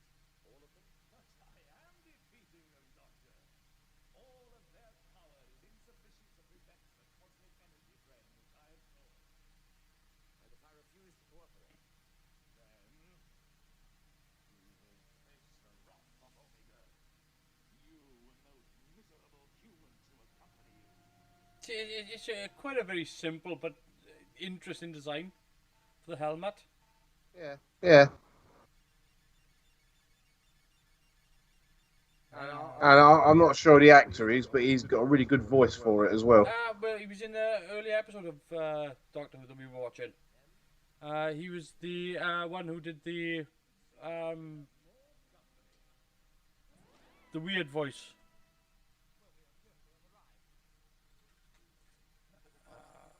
Oh God, I'm trying to think. Talking about Dr. Who just outside the building. Brigadier, Corporal Palmer, do you read me? I think you should prepare yourself for a bit of a shock. Take a look outside, Doctor. Try. Where's he looking? Right, Doctor. You just open that door. I'll see what's going on. I really wouldn't advise it. Oh, come along now, Doctor. Yeah, Stephen Thorne plays Omega.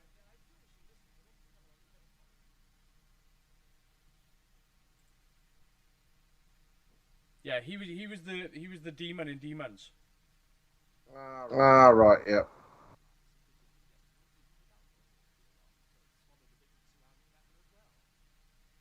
There's a degree of making the Brigadier a bit of an idiot in this story. Yeah, he's kind of dismissive of all the Doctor's sort of ideas. He's a bit of an angry, shouty idiot in this, isn't he? And it plays all the sort of yeah, like this here where he opens the door and it's on a desert. Now, see here, Doctor. You have finally gone too far. I rather think we all have. What's the matter? There's sand everywhere. Oh, splendid. Who's for a swim? Do you realize what you've done?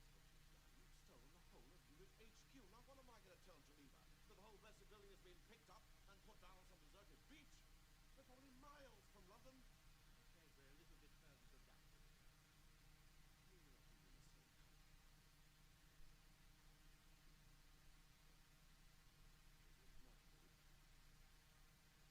It's an unusual shot there because you don't normally see the TARDIS with the doors wide open. No nonsense, Benton. I think that's a beach out there. It's probably north or something like that. Right, now. What to do? Yeah, there is a touch of Nicholas Courtney's with the brig being just dismissive of everything. You know, not even believing his own eyes.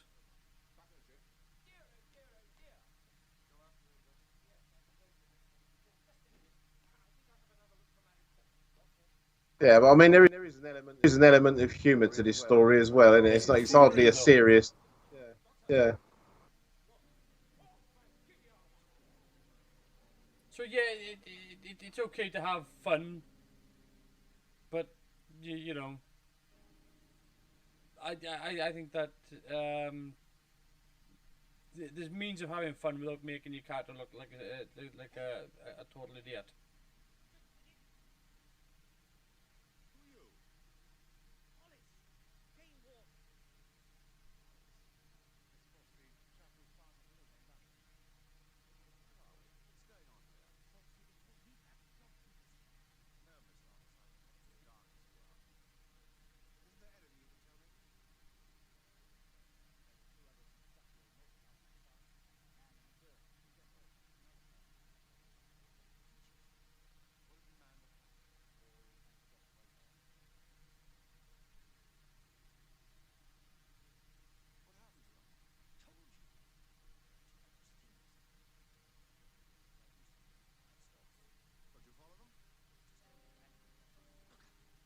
So Stephen Thorne actually died 2 years ago, aged 84.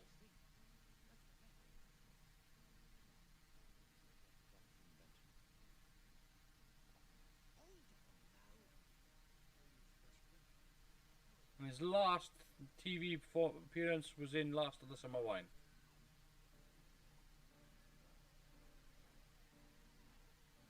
Now that's quite effective there. That's actually a forced perspective miniature.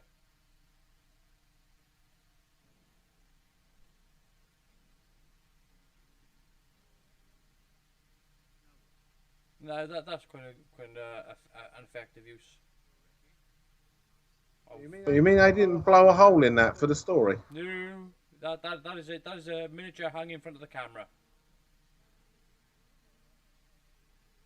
If you cannot reverse the energy drain, the fabric of the entire universe could be torn apart. I mean, you can tell how much budget this has when they're handing out blocks of polystyrene and classing them as alien artifacts or rocks. They can't afford rocks. Come on.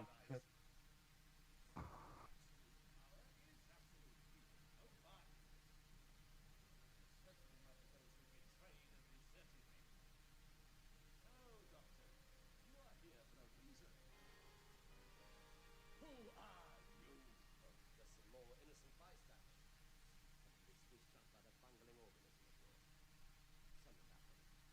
They can do you no harm. The organism was programmed to seek out a Time Lord. And it has done so. This or this also be a Time Lord? Appearances aren't everything, you know. You do not fear me.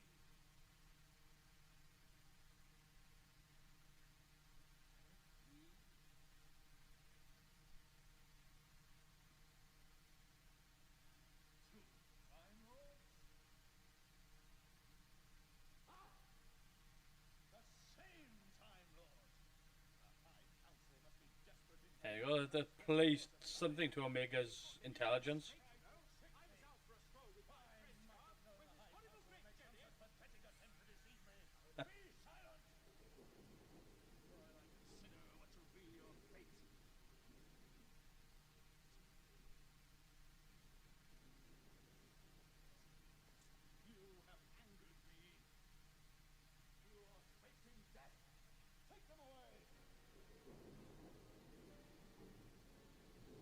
Quite good use of some of the sounds in this. Particularly when Omega loses and you get that clap of thunder. But it's in the background, like it's not blaringly loud. Very standard Doctor Who musical score. You know, the sort of the sort of musical score when people poke fun at the classic series. It's that score they're laughing at. Again, for the 10th anniversary, Ran- they're ran- making an effort. Yeah, whacking a keyboard randomly. It's I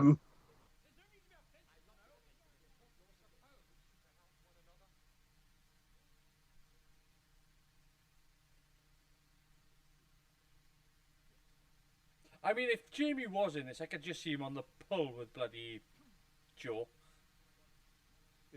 Could you blame him?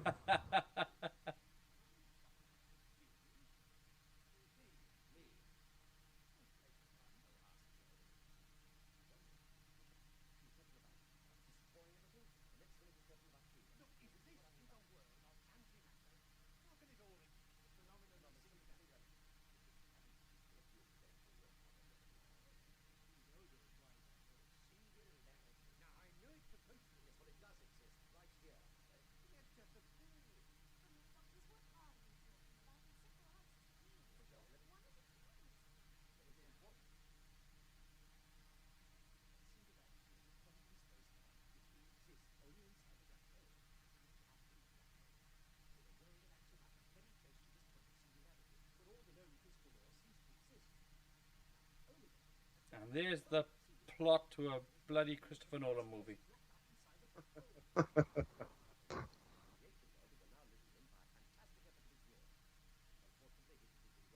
Unfortunately, this has a better bloody explanation as to how it works. Oh yeah, I mean, you know, calling this a Christopher Nolan film, well, that's a bit harsh. Well, I mean, comparing it from one to the other.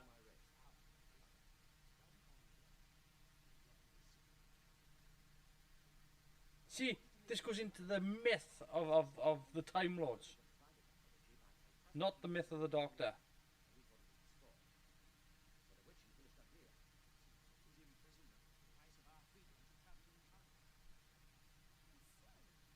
Can't let him smash everything up. Well, if he's not all powerful, you know. Or else why did he need the ring? The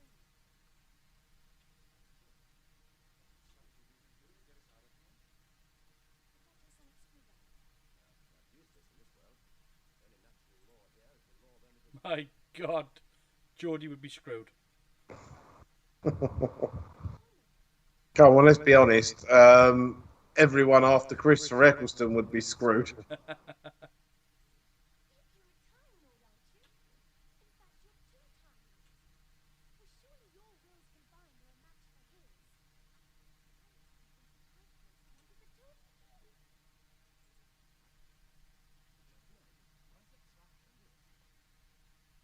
The two of you.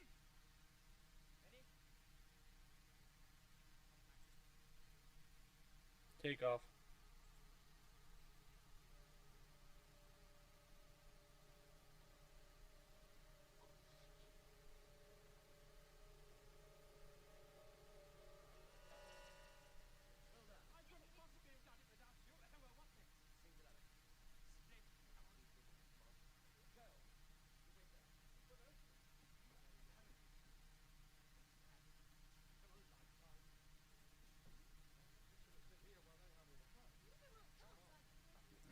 So, yeah.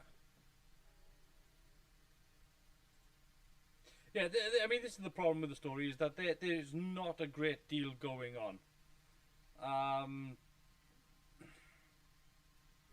I like some of the more out there sci-fi ideas, but it's just literally people running around the set.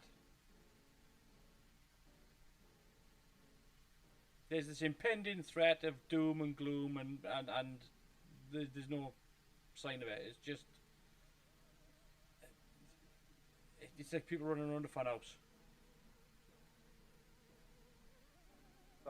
Doesn't look that much fun, to be honest.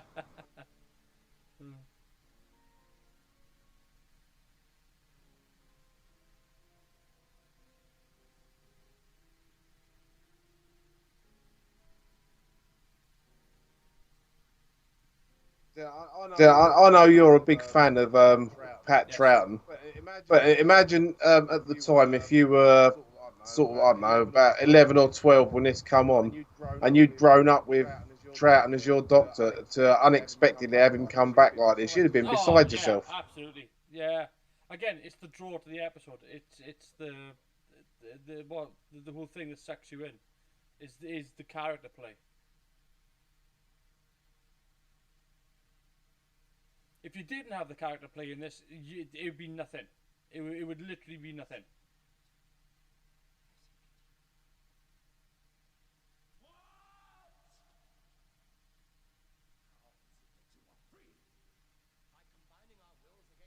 Yeah, you tell him. You tell him the secret to his strength.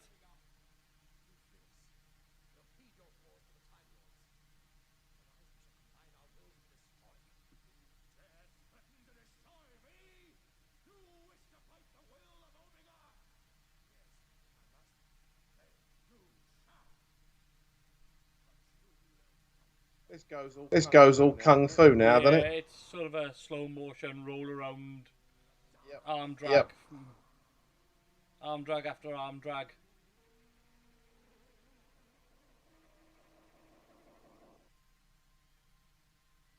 That's not that terrible a mask there either. It's not. The outfit's okay, but again, the lighting helps as well. So. Oh yeah. Oh yeah. I'm gonna sneeze then.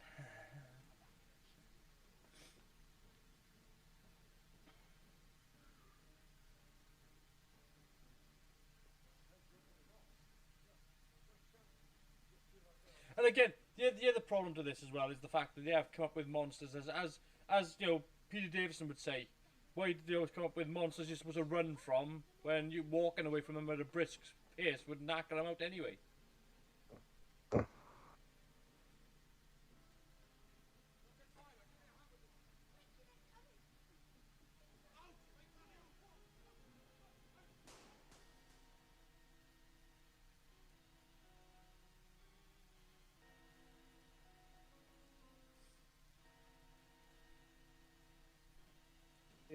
Yeah, they're not the most rapid of moving of creatures, There's are they? no threat there. There's no. Yeah, that's I don't know. That's- The shooting's quite threatening. that's why I really like you know the android from the Five Doctors.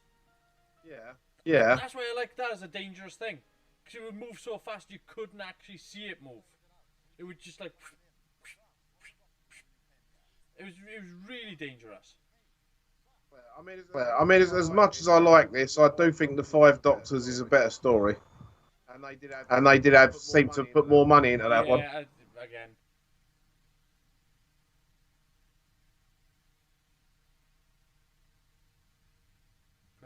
Put with an arm drag there.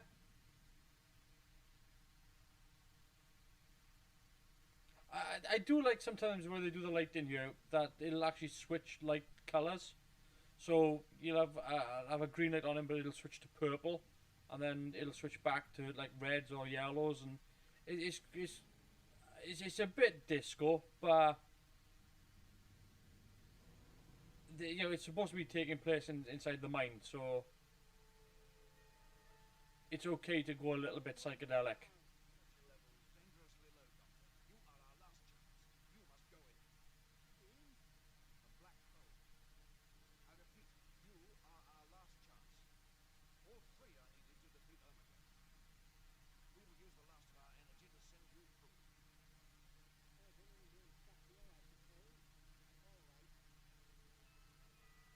It doesn't happen.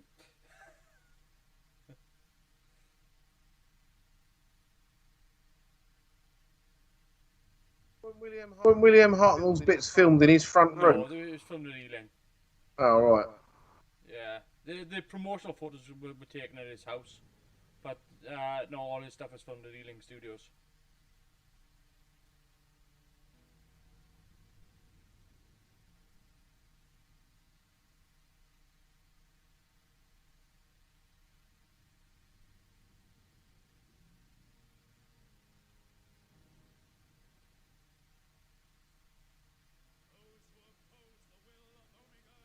So, that's the end of that. I'm expecting this to skip again. Why is it doing that then? Just he says it's going to skip in 5, 4, 3, 2, 1. And it skipped again. Must be what it's doing the same sort of thing as Netflix and Amazon does, isn't it? Yeah, probably. Oh, Well, I'm ready at the beginning of episode. You are, mate. yeah. Yeah, 3, 2, 1, play. Doodly-dee, doodly-dee, doodly-dee, doodly-dee, doodly-dee. So yeah, Omega becomes what?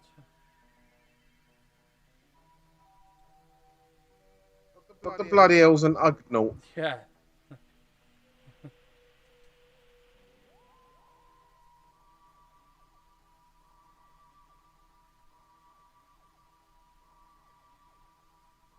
Oh, I know. From Mandalorian. Oh, right. I haven't watched The Mandalorian, so.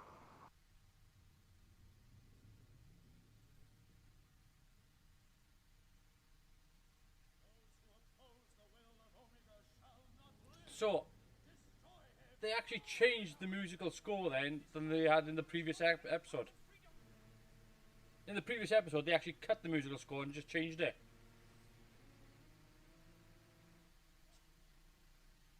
And they do. You notice they do a lot of that in this episode. The music will just cut.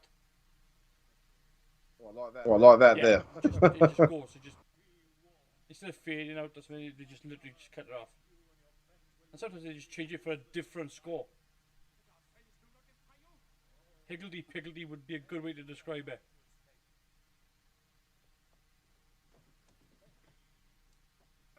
Empire Strikes Back on Bespin. Yep, I know what he means now.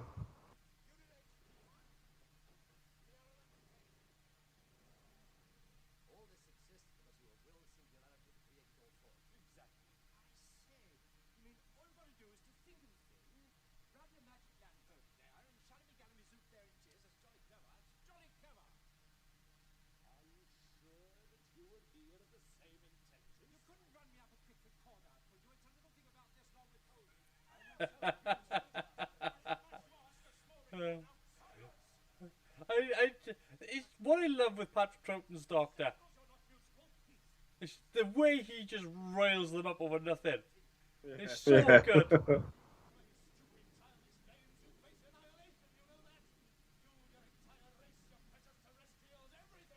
God, the budget on this set must have been nothing.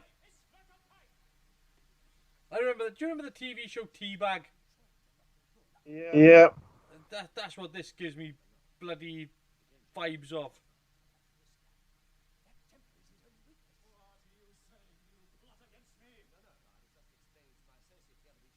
Show you more respect for both our sakes. You mentioned some task. I created this world through the power of my will. I created the organisms which... Yeah, so you're going to take responsibility for the set. This is the source of the light stream you traveled along. And I created it. I alone, Omega! I wouldn't take the credit for that. Not enough.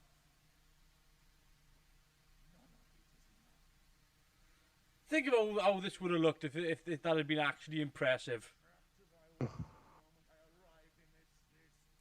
The speech is there, the ideas are there.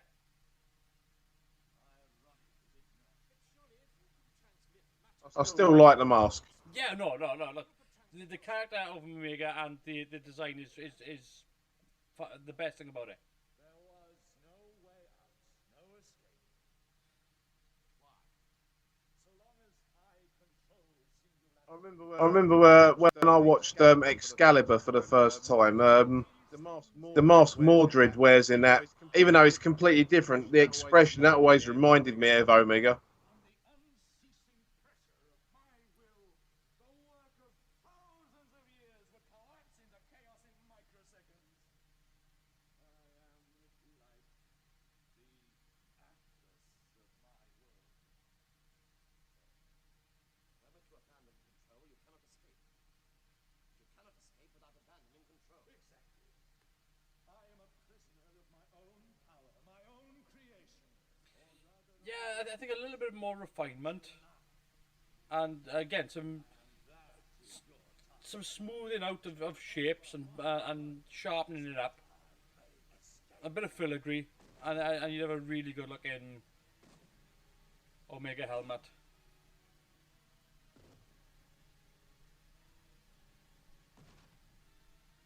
Well, your answer? We will obey you, Anakin. We have no choice. Then you will help me make my preparations. We must first remove this mask. Now you too will need such masks. The light stream has a slow corrosive effect due to the acceleration of the particles, but you are in no immediate danger. The process takes time. Come, the mask.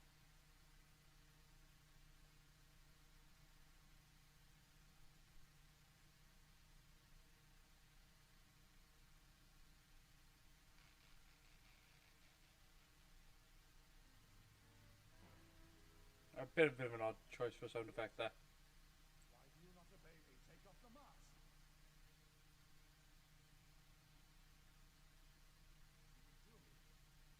I am in haste to be gone.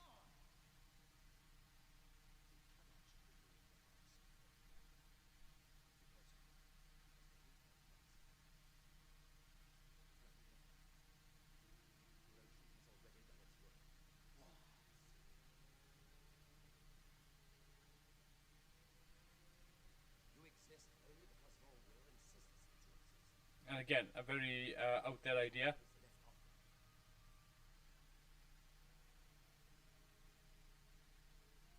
Not the worst bit of CSO I've ever seen. It was okay, but I mean, he was going through his gloves as well, so Yeah. Yeah. At least it wasn't all fuzzy around Pertwee and Troughton, is what I meant.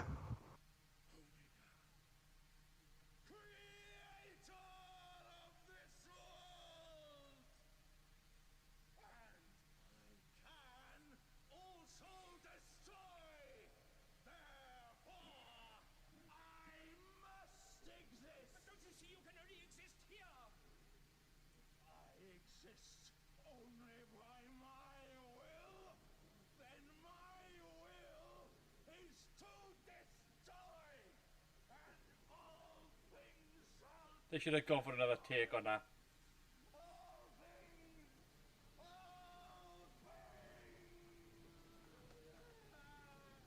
You can see when he shouted that the helmet flopped open. Yeah. Yeah. Why they didn't kill the lights in this, I don't know. Like, when he's losing his temper, the lights should have been gone, you know, it should have been taken down.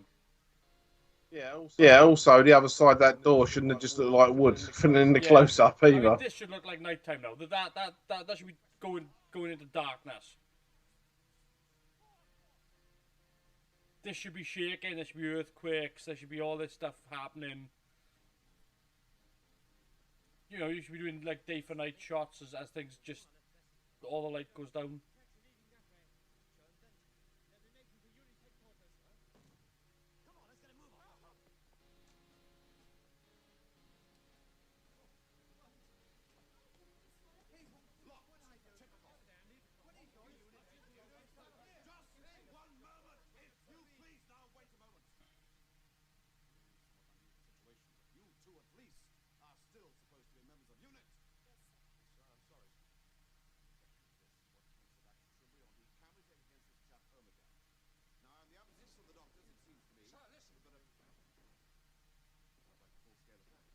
Maybe they're not firing at us. Maybe it's the doctors.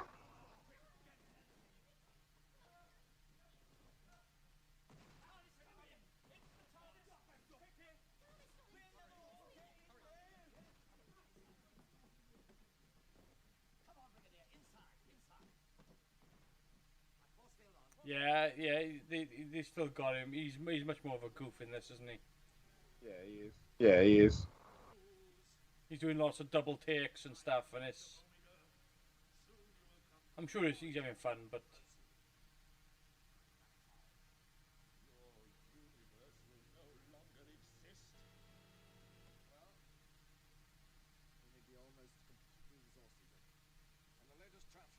It looks better that set. Yeah, it does. Yeah, it does.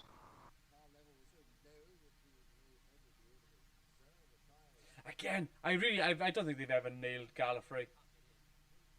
The best one they've ever done is in Deadly Assassin.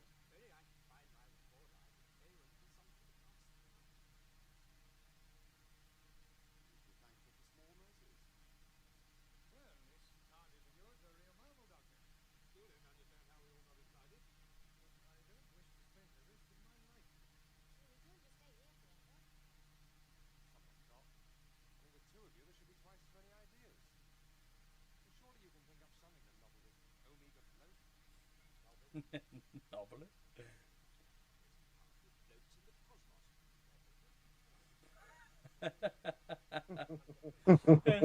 it's such a brilliant little reaction.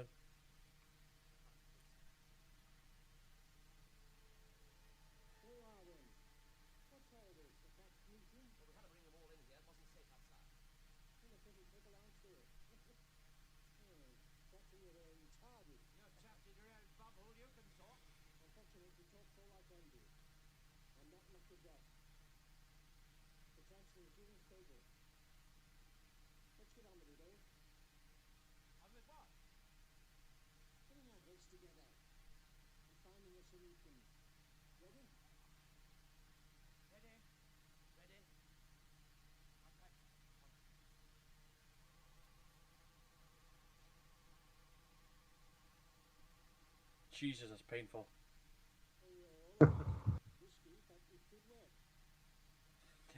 I do find it weird that they only ever used the footage of Hartnell on the screen, and you never got to see him, you know, on main screen. Like you only ever see him on the monitor.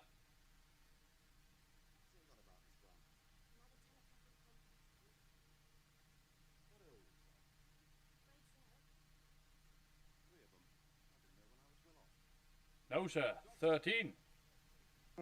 I was about to say the same thing. What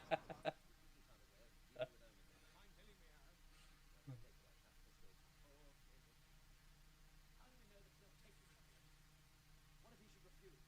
Ah! I found it! Found what? My recorder! It must have been there all the time, right in the corner of the force field. Oh, now don't touch it. Don't you? Exactly what we want. Far better than the force field generator. Oh, no, not my recorder. I'll get you another one. I'll get you 100. I'll get you 1,000 of them. Come on. I've got a project, sir. The doctor. Did you find them? Did you make contact? For a while. Is there any chance? We can't hold out much longer. What's happening? There's a possible solution. Like I don't understand why they don't do a 2-shot here, or cut back and forth. Why he's only on screen.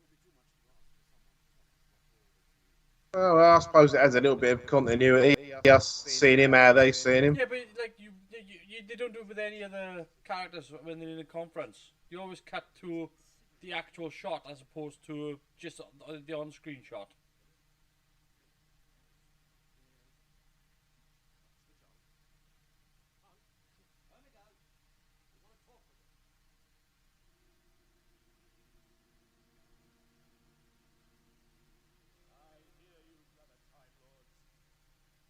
We think we have discovered a way to give you back your freedom.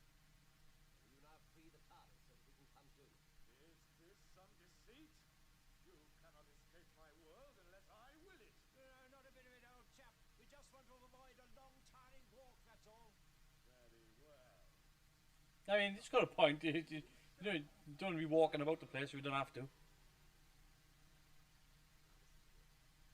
now on, you are to do exactly as you are told. Why? What's going to happen? Please do as I ask. Do exactly as I told you.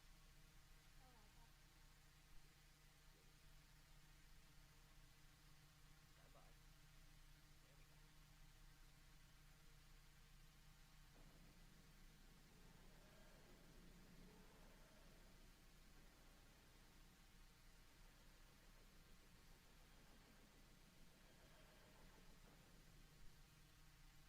Stand by. I can't do it. It looks crap. It looks terrible. It looks bad.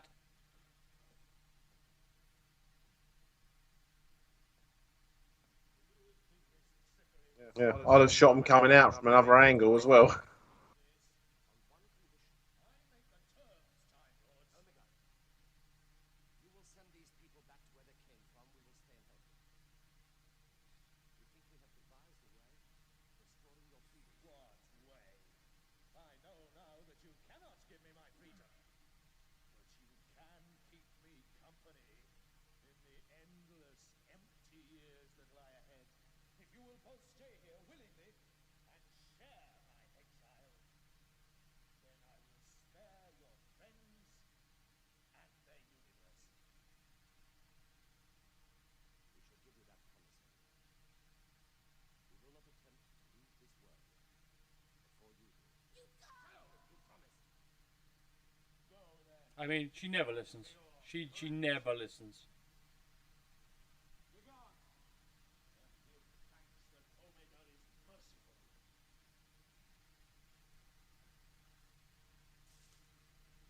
What shall we do?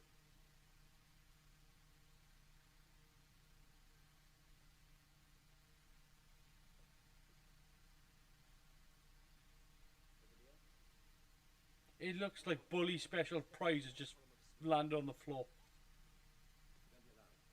Won't harm you. On the contrary, will take you back home. Please, Brigadier, it's the only way. Put you off to him. All right. Now, Sir Ollis? Not me. I'm not going in there.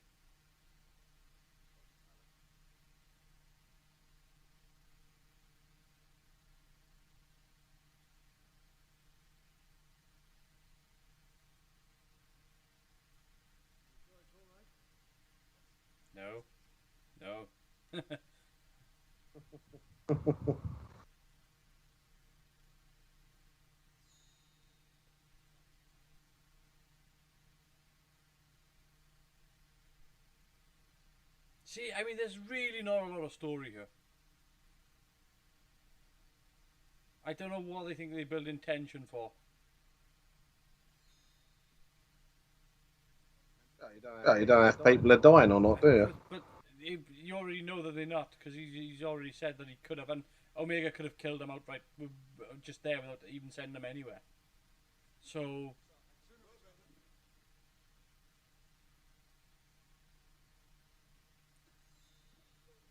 we really don't need this PC and everybody go through. No, no, I want to stay with the doctor.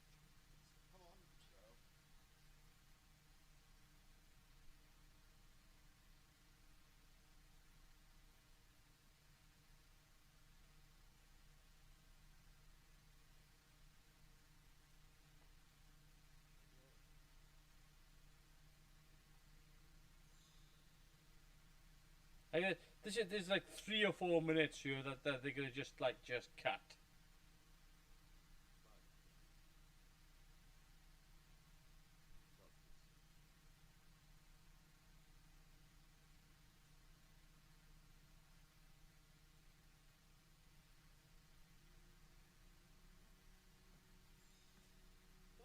Brother Time Lords, I have played your game. Now it is your turn to play mine. And there can be no escape for any of us. So Twister, is it? You are wrong, Omega. You can have your freedom. It is here. This childish contraption. The only freedom you can ever have.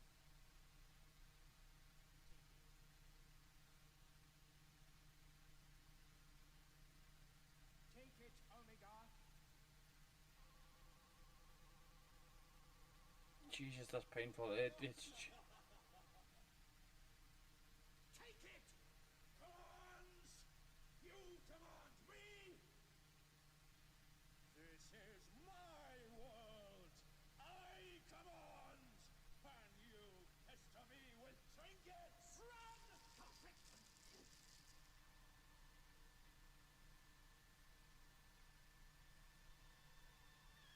boom. There should have been a boom. There's not even a sound effect there. Come on. It's sort of an electronic-y kind of sound Well, effect. they've been playing thunderclaps throughout every time Omega lost his nut. Once again.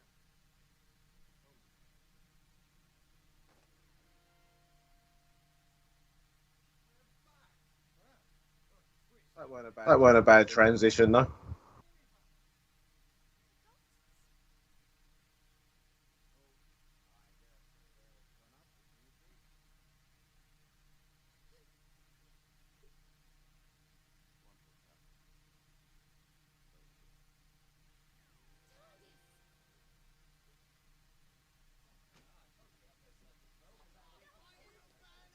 I mean, it just shows up.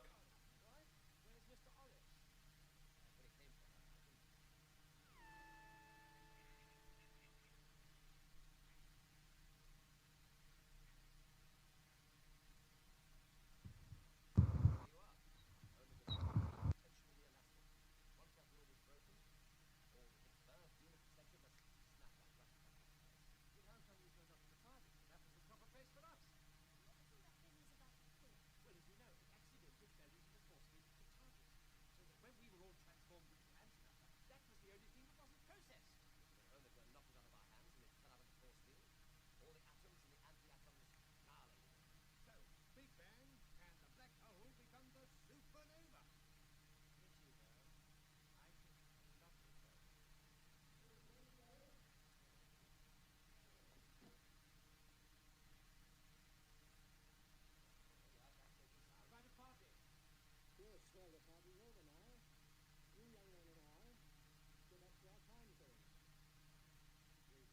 See, this should have been Hartnell actually in the TARDIS.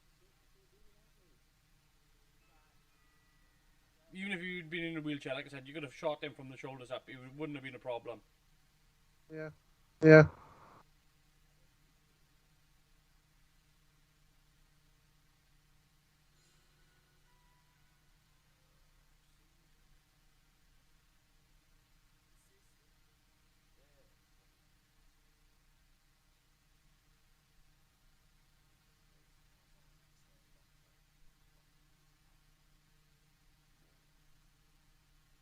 Armageddon, you and I gotta make a full inventory of the HQ. All gotta be accounted for, you know.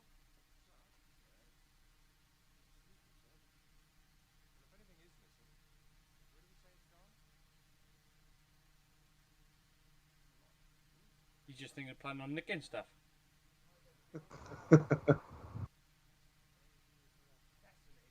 You notice we're having audio problems in this as well. The microphones keep getting ruffled all the time.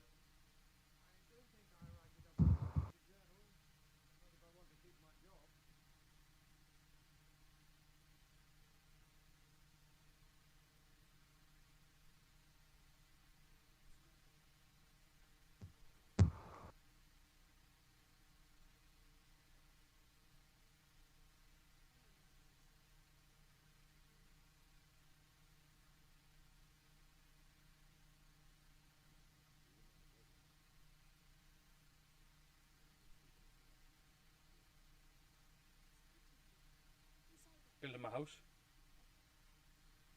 Or at least an igloo. I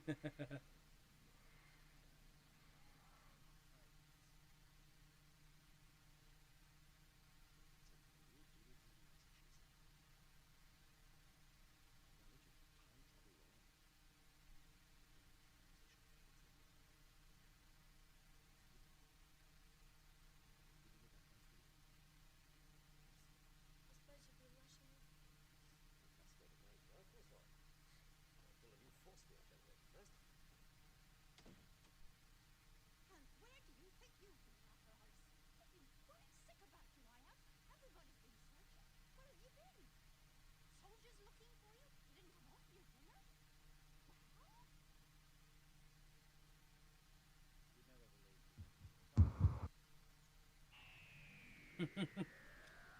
A weird ending. Very weird. Yeah, no, but that ending goes with the beginning. Yeah.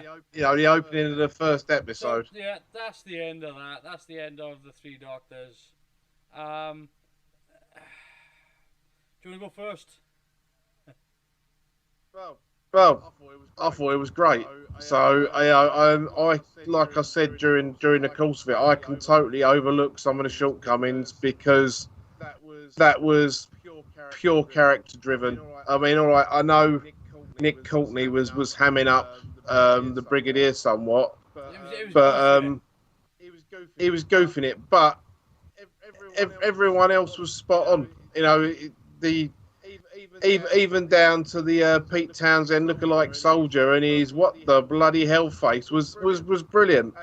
And I think that for me that does paper over a lot of the cracks. I can forgive it a lot of his shortcomings because I thoroughly enjoyed the story, and Patrick Troughton totally steals the show. Yeah. And I mean, it's he definitely does. I mean, he steps into it because apparently there was a bit of a clash on set originally. You know, when they first started working together because Patrick Troughton likes to ad lib into the script, whereas Pertwee is much more of a you only do what's on the page. So that and you can see that in the actual thing, but actually the relationship that they ended up with was a very loving, friendly relationship. Right away until both of them passed away, really. You know, so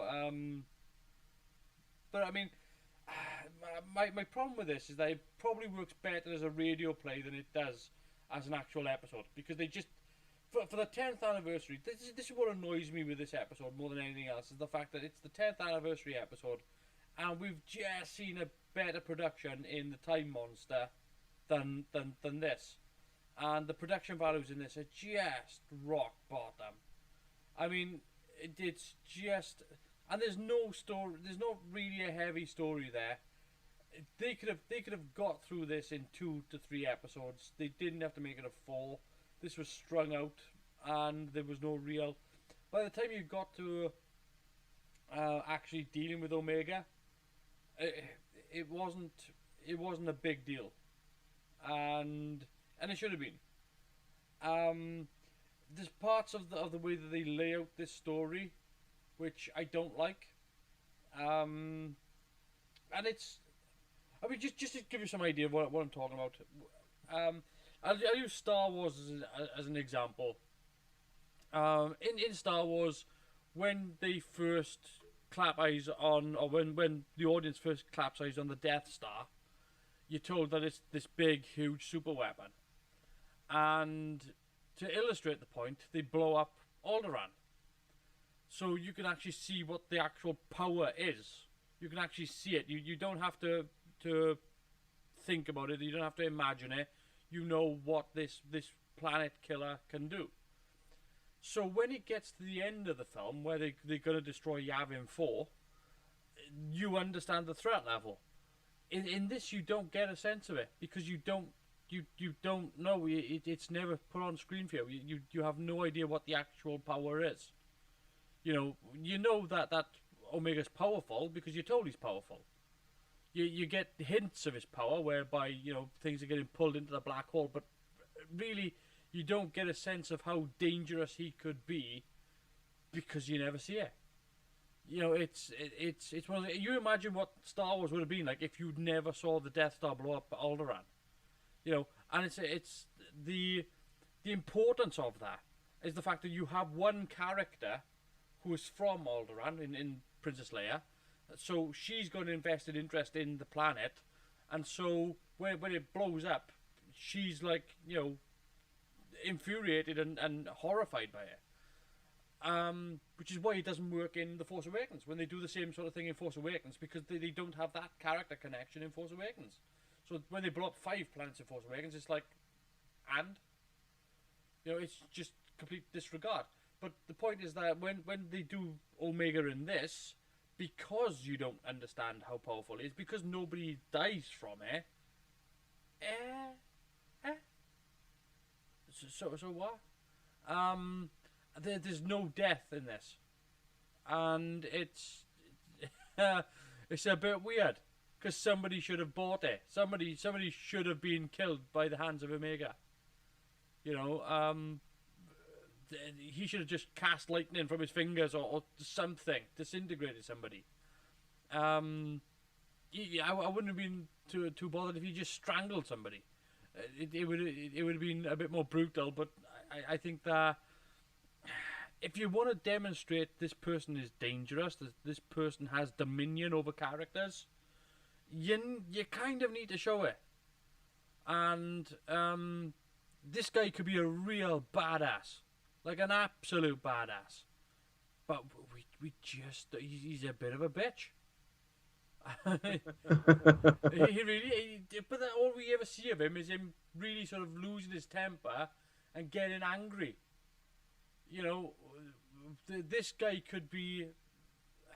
You could make Omega as this character that could just crush and kill and destroy and be a blight. And because we don't see it, it's okay to say these things, but it's even better to show it. It's a bit of a problem with the story, really. Again, it works great as a radio play because you can visualize it, and you can visualize better sets than what you saw. You can visualize these grand epic scale things. When it says alien planet, you're not thinking quarry. So there's. I have to be honest. I had forgotten how bad the sets in Omega's Palace, whatever you want to call it. They're really bad. I mean, I'd forgot that there was bits where you could see, angled pieces of metal that are holding the walls together, on the inside, on camera side, and I'd forgotten about things like that. I mean, there's parts whereby you can see the end of the set, and they've literally stuck up a curtain. On thing, or you see over the top of the set, and you can't even see the curtain. All you can see is the back of the studio where it's gone into darkness because it's not being lit properly. So you shouldn't even be able to see over the top of the sets. that's it. It was a rush job. It's got to be a rush job. That's the only thing I've got. Really, the musical score in this is all over the place. It's so all over the place. You know, but the character play is what saves it. That's the only thing I have for the Three Doctors. Really, is the fact that the interactions, once you get these interactions between Sergeant Benton and the Brigadier and the Second Doctor and the Second Doctor and the Third Doctor and Joe and Benton and even the Professor, they are what make the story, because again there's just time being burnt with people just walking up and down corridors trying not to get caught, or sneaking around things, or standing waiting to walk through a column of steam. There's lots of time you can cut out of this. Lots of time. And that's why I asked about the opening, was because this could have opened in a big epic sort of way, but it decided to subtly play it in and then sort of turn on, you know, what was sort of used as a mystery to be solved. I don't know. I don't know if I would have opened up this on Gallifrey. Actually, I think that's how I would have probably done it. I understand the whole thing with the fisherman and stuff like that, but I think if you were going to want to bring people in and kind of go, this is intriguing, take a look at this, I probably would have opened it on Gallifrey. Yeah, and so I guess for me, like, as the 10th anniversary, this is pretty weak, story wise. Character wise, it's great. Music wise, it's appalling. Set wise, it's non-existent. Some of the sounds in this, some of the sound designs are okay, but there's moments, like I said, when the antimatter explosion happens, that should have been a hell of a bang. But they played it with wee. I mean, come on, it's not hard, it's not difficult. What does a bang sound like? You know, they could have done a recording of somebody blowing up a packet of crisps and it would have sounded better. So yeah, there's lots of stuff. It's up and down for me over this. Things that they do well, they do really well. Like I said, the quarry set extension with the foreground miniature, brilliant, absolutely brilliant. It looked impressive. It looked like, because it was shot there and then on the same day, just using forced perspective. It all the lighting matched. Everything was right. It looked really good. CSO effects were all over the place when they didn't have to use CSO. They just did. Again, weird blobby effects. Though, you know, that's probably a bit more successful out of all the effects. And then you got the weird bloody bubble wrap aliens. So it's a mixed bag. It's a real mixed bag for me. Yeah, I mean, it is a mixed bag, but I still think, you know, as a story, it's got plenty to offer, purely from the character It's point. got great ideas in it, by the way. You know, we said this from the start. It has got great ideas in it. The fact that it's introducing the idea of an antimatter universe, the fact that it's introducing the idea of Omega, that he's a lost soul of Gallifrey, that the fact that they're introducing the antimatter creatures is a good idea. The fact that they bring in all these different notions and reasoning for why, you know, you're getting a power drain from Gallifrey, which is why the only thing that they can do is bring the Doctors together. There's lots of good ideas that they throw in. You know, the idea of putting these characters together, the idea of having the Brigadier realize that the Doctor's changed back again, or appears to have changed back again, and dealing with it from his point of view. It's good ideas. It's the execution that it falls flat in its ass. And it's given the stories that we've already gone through in Demons, in the Time Monster, in, you know, all the ones we've previously seen, this is why I'm comparing it to. You know, this is when I'm looking at it going, Jesus H. You know, the others look like they were a BBC production, and this looks like it was made by Swap Shop. It looks like somebody knocked off. It doesn't even look like a Doctor Who fan film. It looks like a fan film of a fan film. Which is such a shame. Because you'd have thought for the 10th anniversary, you'd have thought they would have gone all out. And again, the things that they do really well are the things that look good. Like, for example, the creature fight in the mind. The lighting on that, it's okay for it to be psychedelic. You know, it's okay for that not to be real. In fact, I'm amazed that they didn't do CSO for that, just so they could have pushed the boat out on that and made it go more psychedelic. But you know, there we are. That's what it is. I mean, it's still enjoyable. Let's be honest. It's not as engaging as it could be, which is I guess probably the you're not watching it for the story ideas. You're watching it because it is these three guys getting it together, and it's a bit more of just a celebration of it.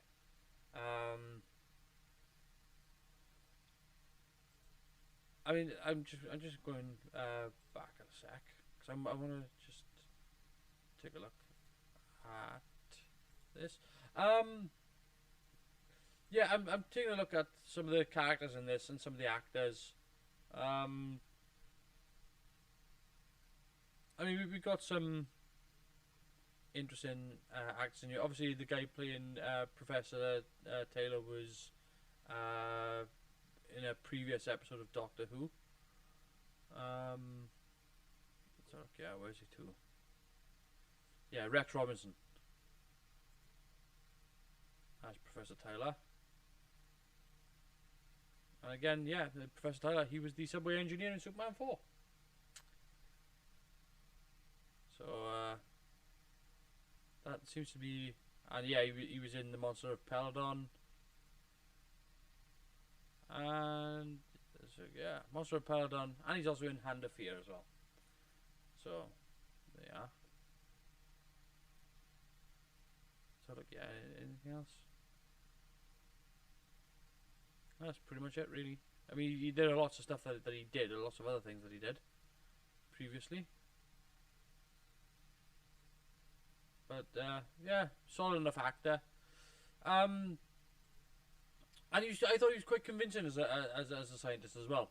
He seemed to have enough faculties about him, and the way he conveyed his intelligence that he seemed to pass himself off. He was able to stand with the Doctor, and even though he didn't really understand fully what the Doctor was saying, he was able to keep up with him in some way. So, as a performance for a scientist, I thought he worked out pretty well. What do you think of Dr. Tyler? Yeah, he was a perfectly believable, scientist. Yeah, I quite liked his inquisitive nature of questioning everything and wanting to see stuff regardless of the danger it could pose. He was a believable enough character. I mean, I think they were all fairly believable characters. I mean, they were, but I mean, the thing is that with somebody like Professor Tyler, though, he's something that could have filled in another hole, though, with UNIT, and he's something that could have been a recurring character in terms of the fact that, because we know that the Doctor's going to get the dematerialized circuit back, and he's eventually going to be going more intergalactic. So obviously there's yeah, I mean, UNIT kind of gets phased out a bit after this episode. There's an opportunity for him to become the scientific advisor of UNIT and to actually fill that hole that's going to be left. So he could have, when the Doctor comes back, there could have been a recurring character in Dr. Tyler, as well as with the Brig and Sergeant Benton. So there's that. But the other thing as well is that the fact that I find that whilst he was getting utilised, I didn't think the groundskeeper was. I thought that he was kind of wasted. He had that sort of a bit of a moment at the start and a bit of a moment at the end, but really didn't really do much in between. No, he kind of crept around the quarry a bit, didn't he? And I think once you start watching it, you kind of forget he's even in it. yeah. So, yeah, I mean, this is what I mean with the story. Like, normally the supporting characters is what Doctor Who is for, and I think they do. You know, I know I'm being critical here of it because of, you know, if you were dealing with it as an ordinary story, you're kind of seeing these characters just getting lost in the shuffle and overlooked because you've got Patrick Troughton, because you've got John Pertwee, and you know you've got William Hartnell from time to time. So that's where the writing focus is kind of shifted to. But to me, this is why I was asking about the opening earlier as well, was because the character isn't integral to the plot. Why have him there? I think that opening was pretty much to take someone that wasn't that important to the plot and show you that someone has disappeared. Yeah, but I get that. But at the same time, you forget he's even in it. So it's great, but you know the only thing you really notice him for is to bookend it for the start and the finish. The rest of the time he's lost in the shuffle. So to me, I would have taken him out of that just to save time, and actually move on to telling the story, without having him in there. I mean, there's lots of stuff. This is the problem with it, is the fact that it is. There's a lot of stuff that they. Again, it comes down to the execution. You know, had they spent a bit more money on this, made things look a little bit more impressive, even with a weaker story, you would have at least been given a visual treat. And the most impressive thing in this is probably Omega's helmet, and that's genuine. That's not a sentence I was expecting to hear today. I have to be honest. I think his costume overall is pretty solid. I like the overall shroud over the chest and down the back. The cape's a little bit Vegas, but you know it could have been. I understand them not wanting to go with just a black drape. When you look at the design of the headpiece Omega was wearing, because I'm not gonna move into childish schoolyard helmet banter. Do you think that had any bearing on the future outfits that they would end up having with the massive neck pieces for the Time Lords? I mean, I don't think so. I think that it was more like because he said that he had to wear the helmet because it protected him from the effects of the antimatter universe. So I'm guessing that's it's probably a no. But I would have said without the helmet. The costume without the helmet probably was, yeah. Oh, there's some nice Omega pictures here. I'll just go through them. I've just found some Omega fan art. That's beautiful. Oh, you should see this. If you share it, I will. I'm just gonna. I'm gonna have a look for see if I can get a better image. Open image in new tab. Let's look at this. Let's see if I can blow that up a little bit. And I'm gonna go to share screen. Yeah, that looks really good. That's very pretty. That is very pretty. They stuck pretty much with the headrest, the helmet. Just changed the shoulders a little bit. Changed the costume to the red. I love the red and gold. That really works. And that does fit in with the newer look of the Time Lords as well. Yeah. I'm talking sort of, series 10 and before. So look, yeah, see what it got here. Oh, that's no then. I found another one. Let me have a look here. So I found another one. I sort of like it and I sort of don't. So I'll show you it and then I'll explain why I'm sort of no. Let's go there. So that one there is quite nice, but the face is a bit more fishy. If anything, I would have thought that was the Gal Platt version of Omega, because that looks like, I can't remember the actress's name now, but it looks like Yeah, Helen Worth. yeah. It's got a bit of an ET vibe about it. Yeah, That one. I mean, it looks. It's got a face like a goldfish. And I didn't like the gauntlets and the boots. It didn't look. It was nice. A nice idea. Very nice idea. But I mean, Well, that's in keeping with the episode, then, isn't it? but yeah, it's not. Oh no, this one, Zach. This one is a little bit more cartoon, but actually, oh, that's sexy. Zach, boom.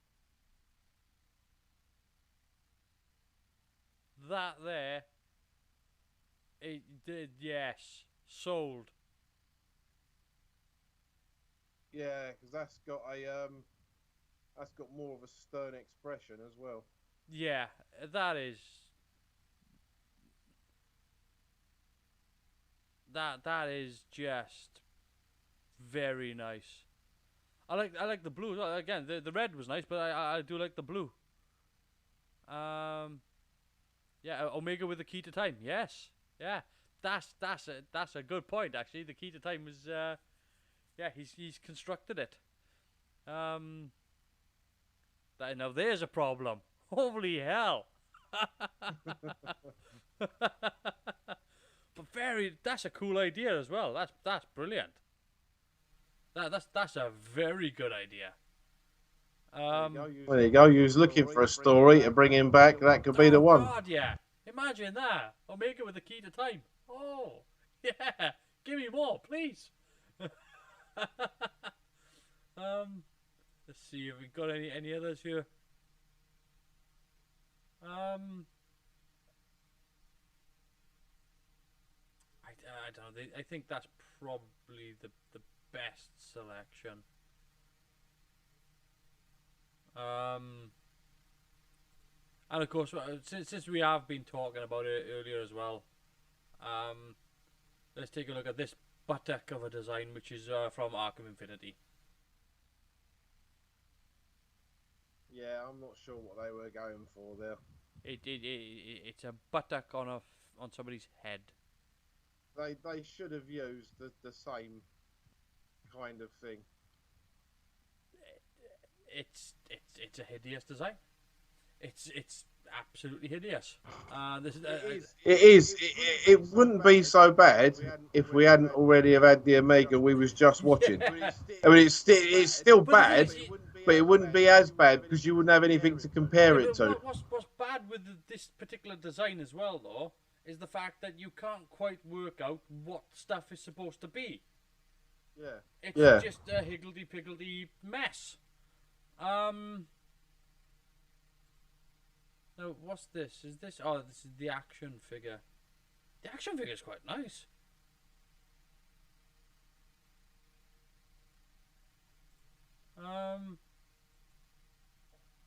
Open the image up in a new tab. Like this. It looked better when you had the glowing holographic effect. Yeah, but they just inverted it. And every time he spoke, you could actually see the lights going dark. Yeah. So this is the toy version. That's actually quite nice. Now, what era is that toy from?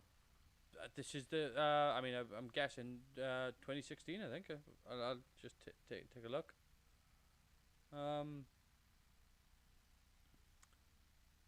So let me just go back. Doctor Who Toys.net. Enemies of the Third Doctor set. Well, it's in the old classic sets box. So, the Forbidden Planet exclusive, December 2011. Yeah, right. There you go.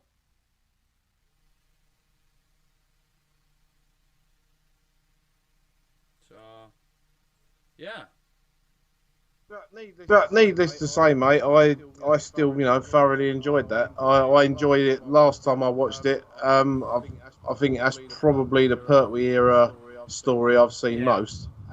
And yeah, when I watch it with the new eyes that you've given me for looking at lighting and sets and stuff like that, it doesn't hold up as well. But as I've said all along, I think the characters carry it through. The stories are hit and miss in places, but I think there's more good than bad in the episode. For me I personally. think there's a lot of nostalgia attached to the episode, and I think that the things that work really work. But the things that don't. Again, had they done this for 2 episodes, cut a lot of it out of it, and just bitten the bullet and just gone, you know what? Instead of spending the money on 4, we're gonna do a 2-episode story, and we're just gonna cram it in, and we're just gonna gun the pace and spend the money on 2 episodes instead of 4. I think that we would have actually gotten a much more exciting episode, and I think that it would have been handled a little bit better. It would have been a bit more breakneck speed, but you would the good thing with that is the fact that you wouldn't be wasting time on goofy stuff, and like the monsters. Come on, they did not do well at all. Those things blobbering around, and they spent money on those.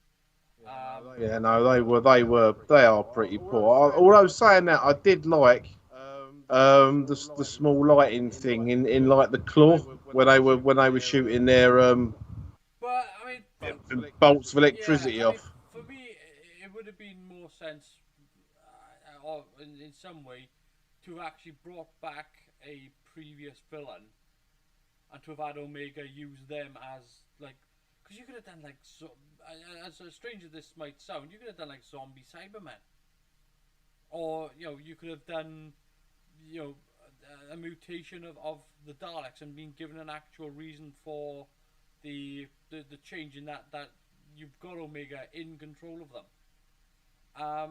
and these would have been much more effective than what we got, which is a shame, because again it's the fact that we're in a situation now whereby we're able to. I mean, I consider it a luxury, the fact that we've got DVDs like this, and we've got streaming platforms with all this on.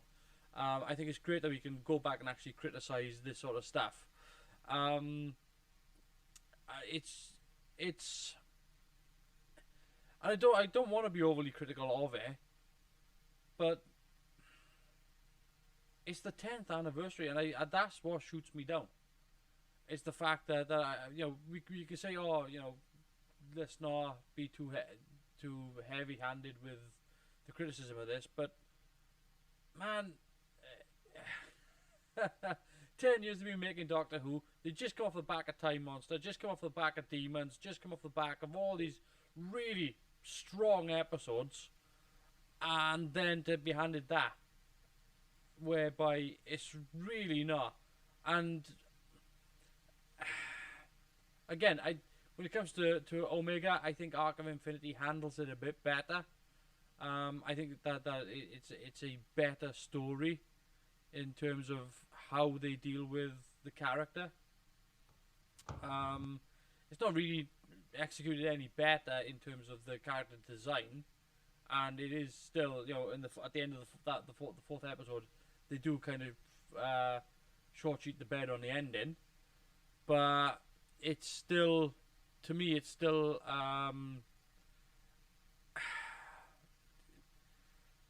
I really want to see the character open up. I really want to see Omega go apeshit.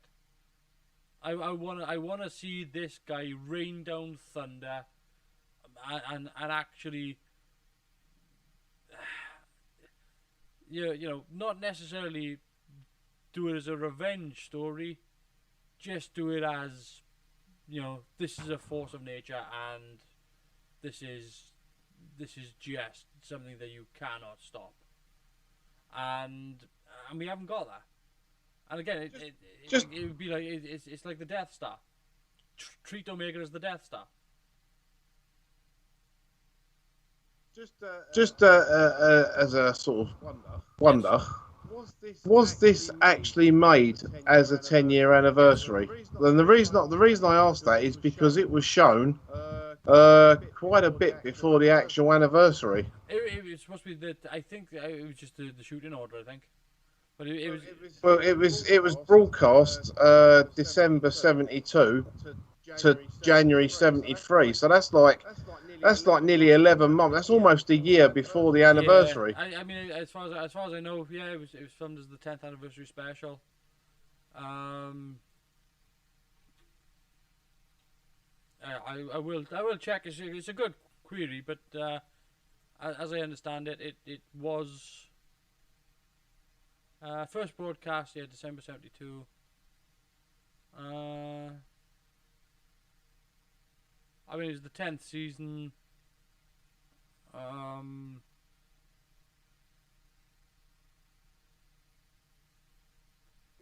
Yeah, I mean, it does say, you know, narratively, this 10th anniversary special also ended the 3-year-long story arc of the Third Doctor being exiled to Earth. I mean, But it's just that I'm wondering, with television programs, was there anything else that had an anniversary episode like this? And you know, because I think they noticeably lobbed a lot more money at the next anniversary one in '83, the Five Doctors, than they did this one. I mean, 83, the 20th anniversary there for Five Doctors, but again, they kind of, I mean, look, it's not the worst anniversary special, right? I mean, let's be honest here. I think, you know, the story to this is still probably a little bit better than Silver Nemesis. Although Silver Nemesis has got some good stuff in it, too. So it's a kind of, that's a 50-50, that one. Which one's worse? Yeah. I mean, like, you know, regarded as a 10th anniversary special, but I mean, even then, like, you know, if you were talking about whether or not they intentionally made it as the 10th anniversary, I mean, I would say yes. I know it didn't fall in the November, but it wasn't going to be broadcast in November anyway. Yeah, I mean, you know, going on the dates it was broadcast. I mean, could this be kind of loosely considered a Christmas special as well? Because, you know, it was broadcast over that period. I would have said so, sort of. Yeah, it would have been broadcast in that period, whereby, I mean, 30th. What was it? First air date, it was 30th of December, so it was going into 1973. It was, you know, the day before New Year's Eve. This was the first broadcast, so you can make the argument that it would have been.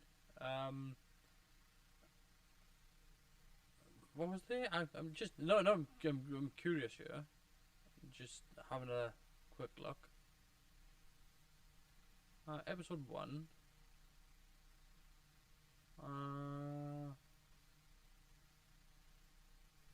What the hell? I'm just having a quick check here, because I want to. I'm out of just curiosity here. I'm trying to find the Three Doctors. Let's check on here. It had 9.6 million viewers over the New Year period. That's not bad going, is it? Well, considering the last one had 4 million on New Year's Day. That's pretty decent. Didn't drop below 8.8.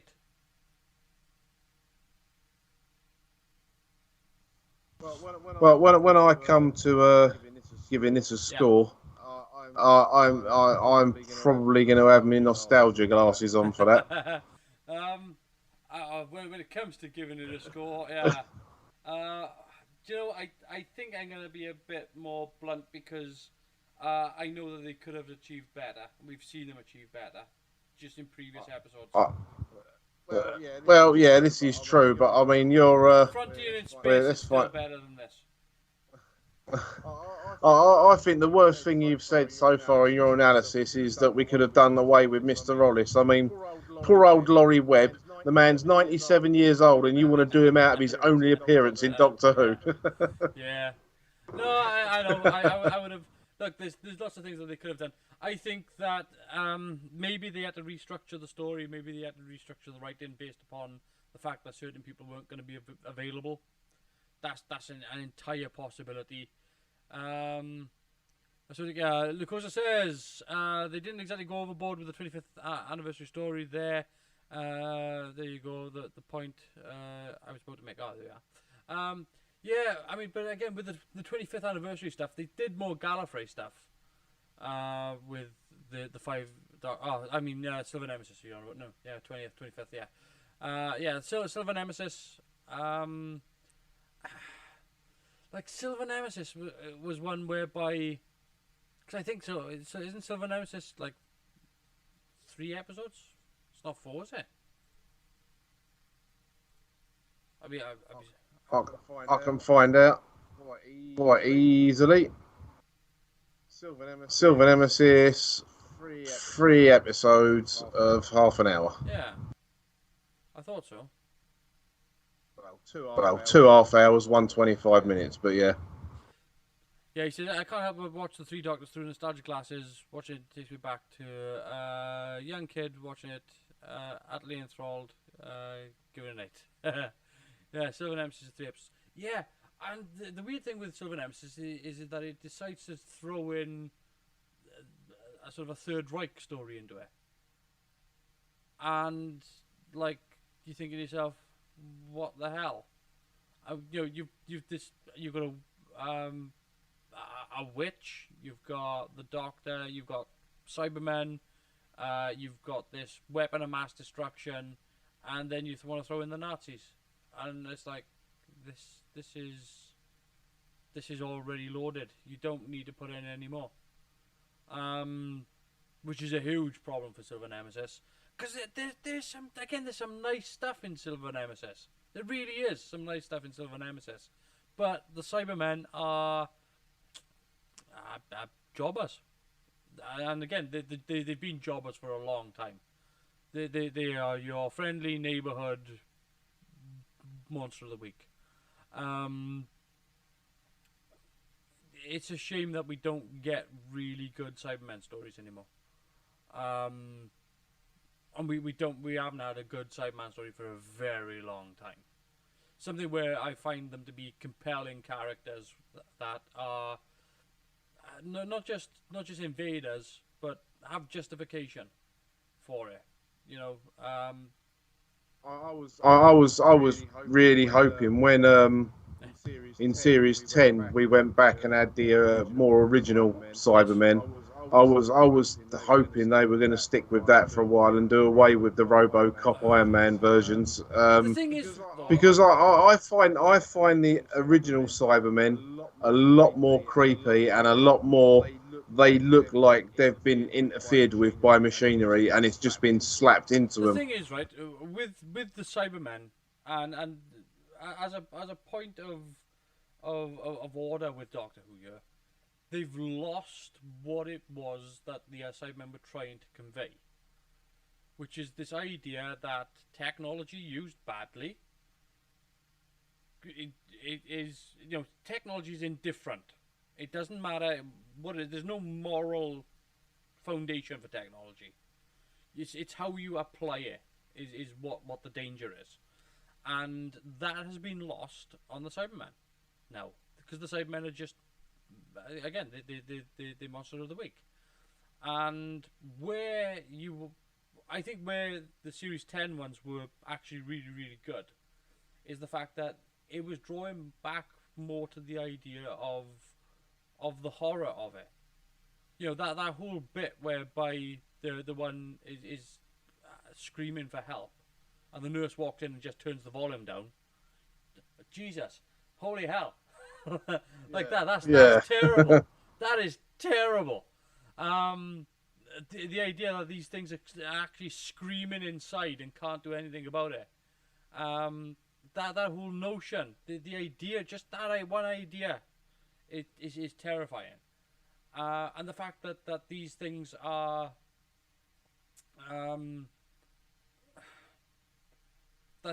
are in real pain, and and it's graphic, and it's horrific, and it's horrendous. There's so many things that they could have done with that.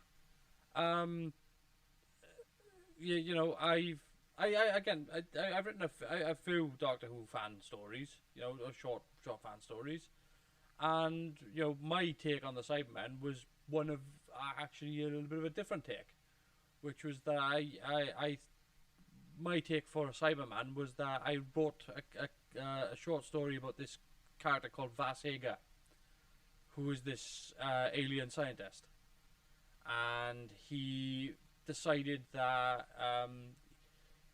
he was a bit of a serial killer, because I think it was just come out at the time with the Steve Weston stuff, and I decided that this was a good idea for a character, an interesting idea for a character. And he was in a prison, and there was a ship crashed on a planet, and it turned out to be a cyber ship, and the Cybermen on board decided to assimilate the prison. And it gets to him, and actually, by the time the Doctor shows up, he's this mutated version of a Cyberman. And the horror of it was the fact that when the Doctor realizes what Vas Hager had done, was that it wasn't the Cybermen at all. The Cybermen had rejected him. What he did to himself. And it was like, oh, that's unsettling. And it's an idea that I played with, that this Cyberman, this Dr. Vas Hager, was this just psychotic serial killer that even the Cybermen wouldn't touch. And I was going to use it for allegories for things like people who do extreme plastic surgery, you know, and to use the Cybermen in that context, whereby he had experimented on himself and he had grafted things to him, and you know, he had actually become this freak Cyberman. And but that's what you could use the Cybermen for, is for that sort of thing, to actually be allegorical of, you know, these sorts of things.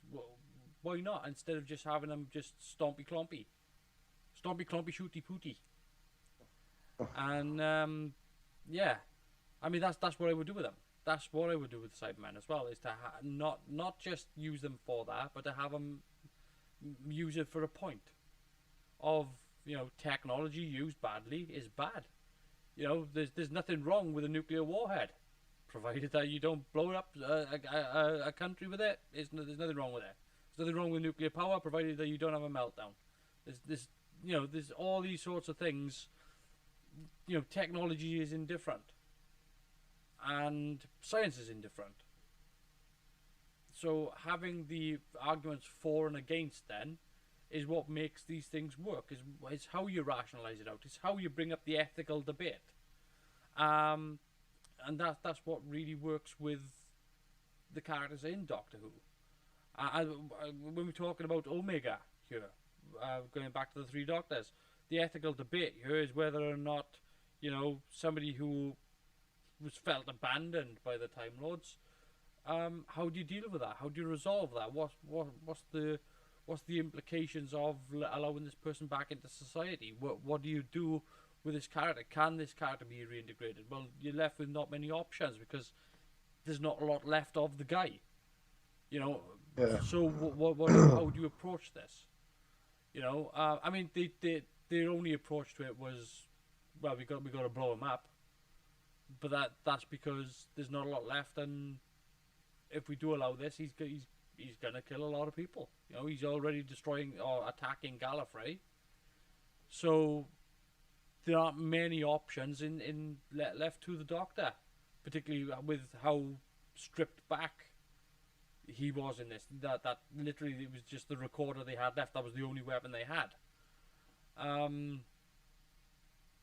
So yeah, I think there's a lot more they could do with these characters. I think that some of the characters are a lot like, again, the Daleks. We talked about this before. Why aren't you using the Daleks? Like, the Daleks were supposed to be like allegorical of the Nazis, right? When was the last time we had a proper Dalek invasion whereby they occupied? Like, proper occupation. Because...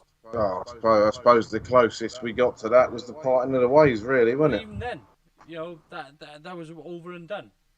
Yeah, it was just a space station. I mean, it would be interesting, and they'd need a decent scriptwriter and possibly a better showrunner to do an actual 10 or 13 episode arc that is literally the invasion of the Daleks, where the first episode is the Daleks win. And then you make, because the thing is, you could set it over several years as well.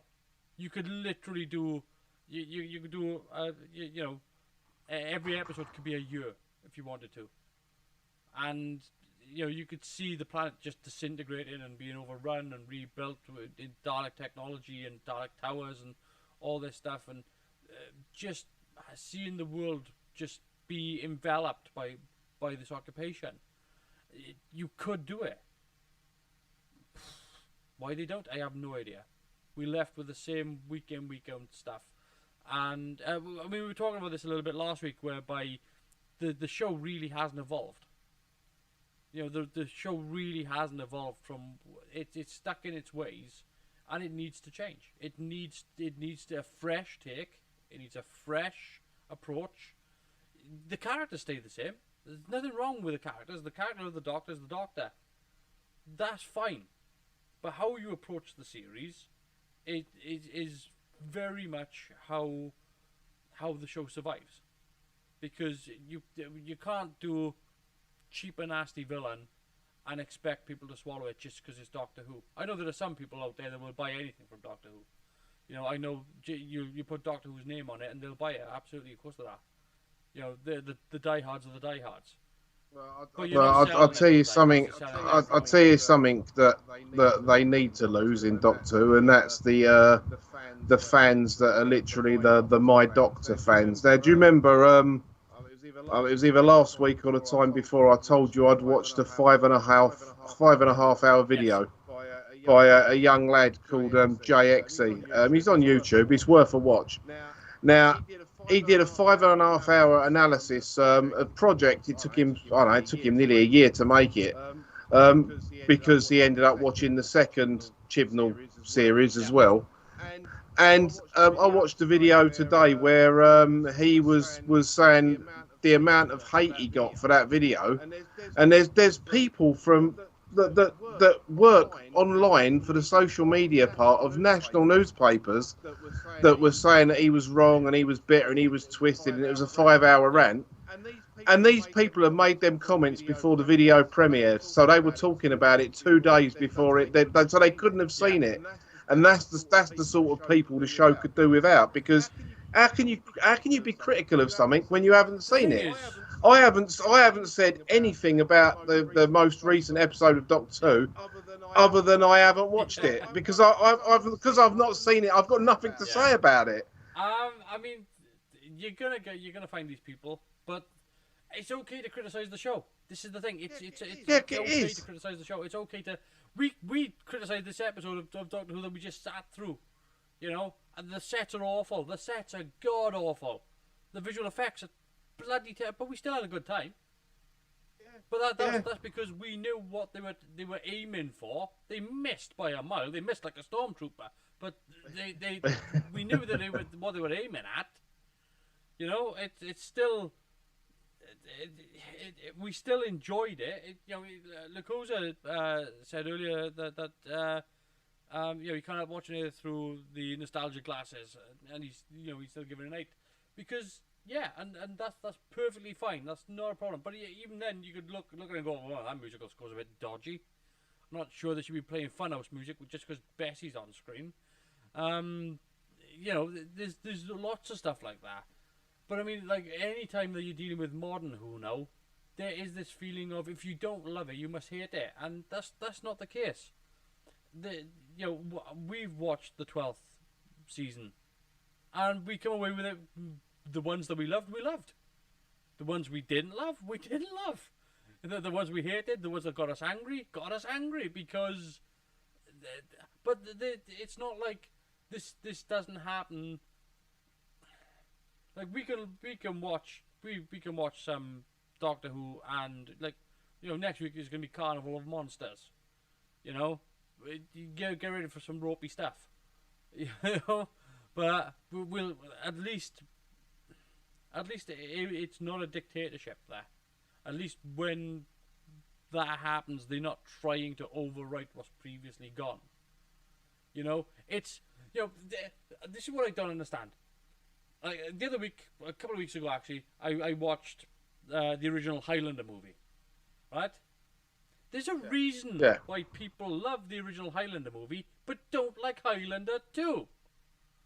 It's because Highlander 2 tries to undo everything that Highlander put in place. Doing that pisses people off. Yeah. I mean, that's what this is the new phenomenon. This is something that is you take something that people really, really enjoy and you go, no, that's not what you thought. We're gonna change it.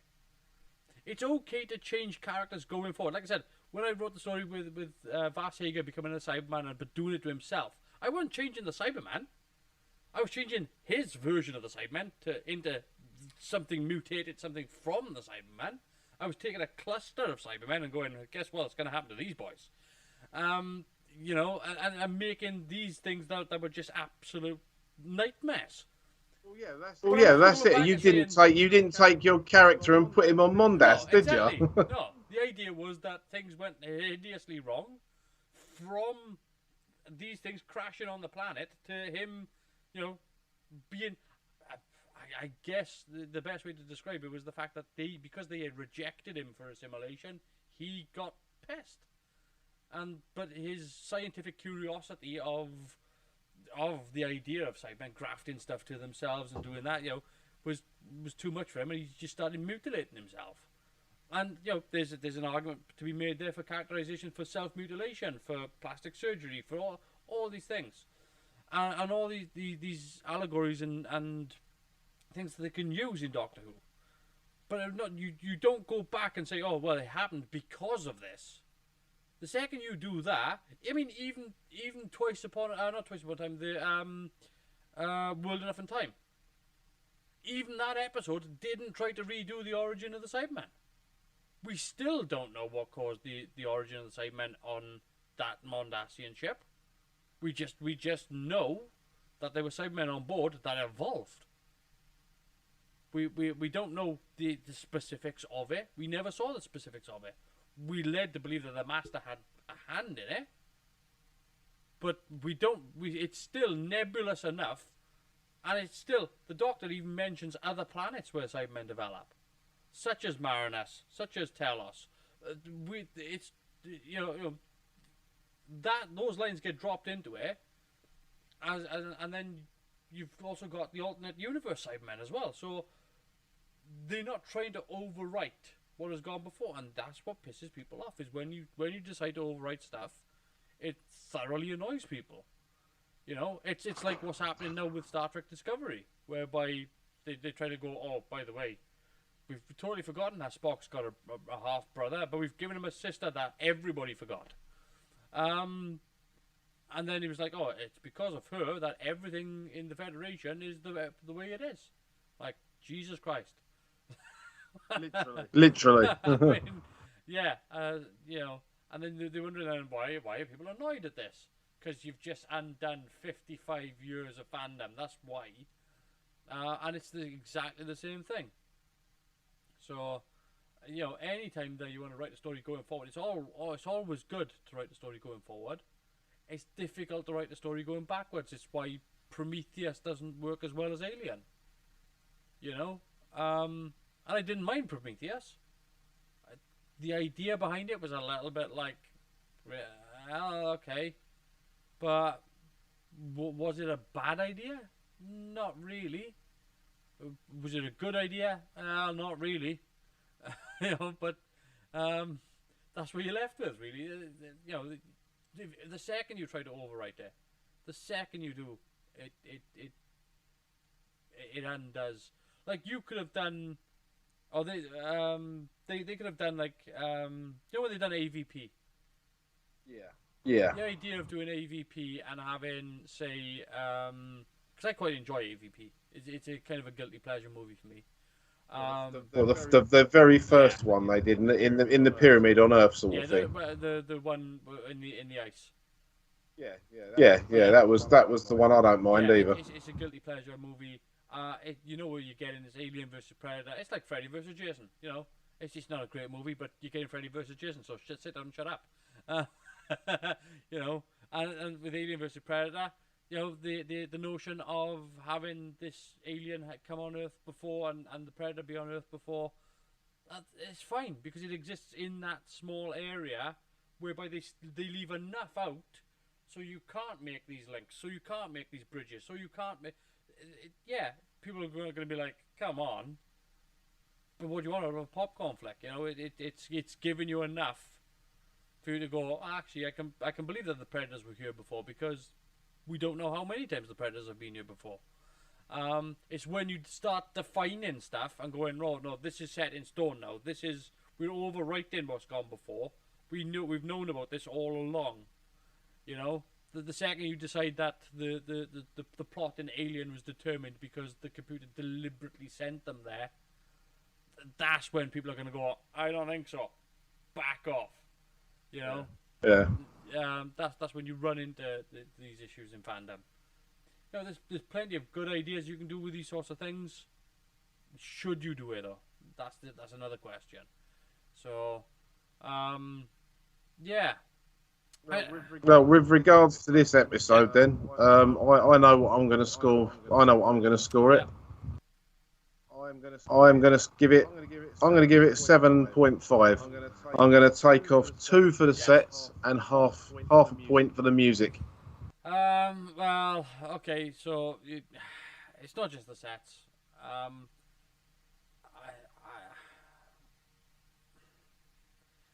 I'm gonna take a point off for the characterization of people like Sergeant Benton, Brigadier.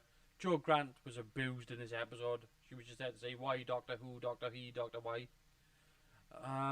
She lost at least 30 IQ points.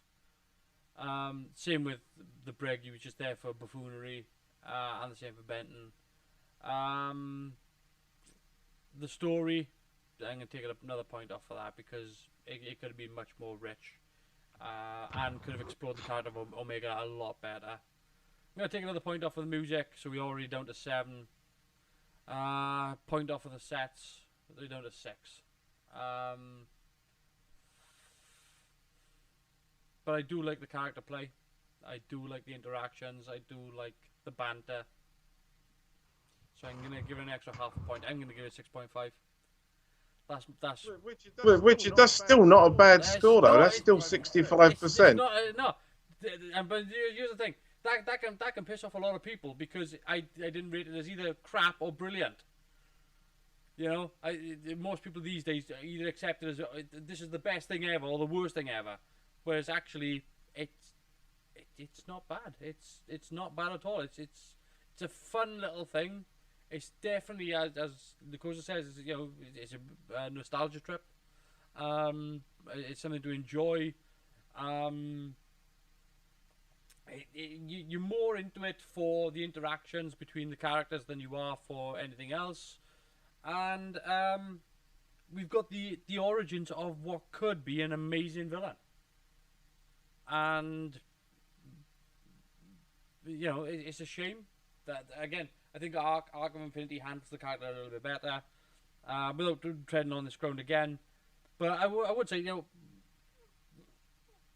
that you've seen it, and you've seen what this character is like, freshly, what would you change about Omega? Do you know what? I wouldn't change that much because I think he works as effectively a maniacal despot. I really wouldn't. I wouldn't change much. In fact, if anything, I'd make him even more bitter.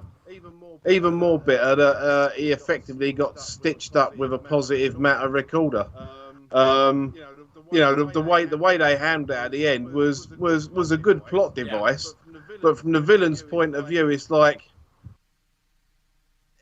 it's all right. I was struggling not to swear then. He'd be really peed off because he was beaten by something so simple, and not only that, he did it himself by knocking it out of the second Doctor's arms. So yeah, I'd go with someone just as mental, but with another X amount of years. I might even put in a time passing sort of thing in that area, so even more time has passed for him, that's driven him that more nuts. And I would literally do the same sort of thing. And he wants to come back and seriously destroy the Time Lords.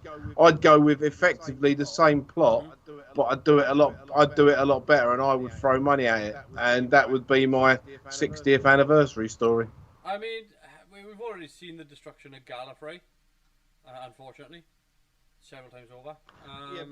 But I'm that's not canon to me. So it hasn't been destroyed for quite a while now. Well, I mean, again, you can always retcon it by writing in the Timeless Child as being Omega. Where Gallifrey is concerned is Tom Baker has just told Matt Smith, Gallifrey falls no more, and that's where I'm at with Gallifrey. Come on, it's literally in the anniversary special. It's literally it's the whole crux of the special. It's literally the name of the bloody painting.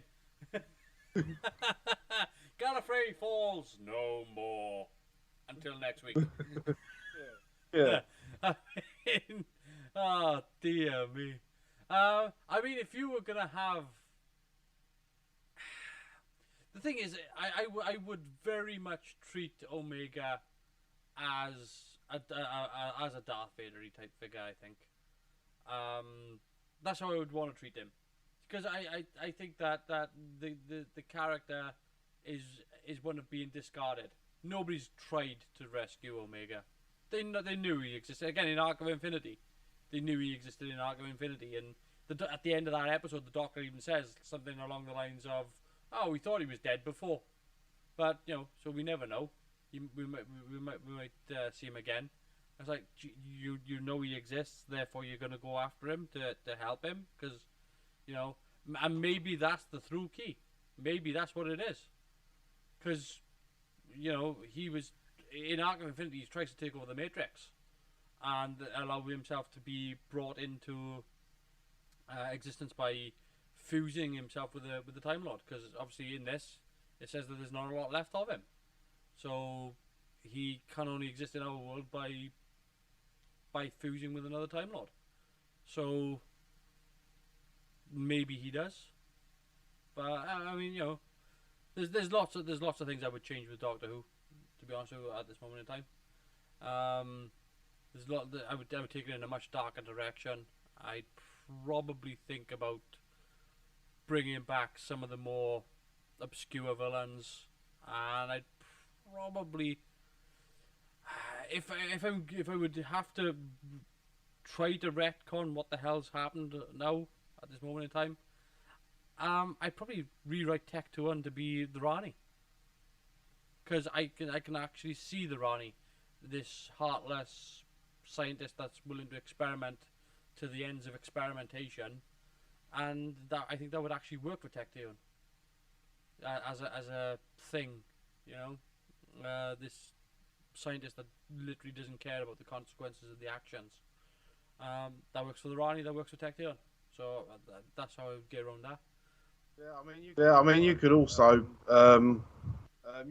you could also fit the Master into that as well, because if you think about the whole time we've seen him in Doctor Who from the Keeper of Track and onwards, in fact, even the Deadly Assassin, he's been fixated with getting new regenerations and getting a new body. So I mean, that fits in with his story as well. Yeah, but I mean, again, I given the experimental nature of Tech Two, and I would actually just leave it at the Rani. Yeah, that worked. I know a lot of people want the Timeless Child to be the Master. I don't see that myself, because I think that buggers up the Master's the story just as much, because the Doctor and the Master grew up together, so I don't know, you could just ignore that. So to me, I would either make the Timeless Child either Omega or Rassilon. One or the other.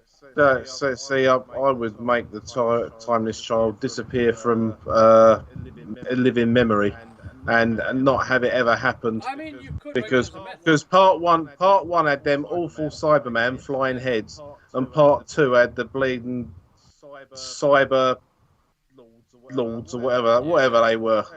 That was rubbish. It was utter crap. I'm not even gonna lie about it. I'm doing well not to swear, mate. It was complete bilge, and I mean, I remember when we spoke about it right afterwards. Yeah, I think you could write it. Actually, this is something that you could actually do.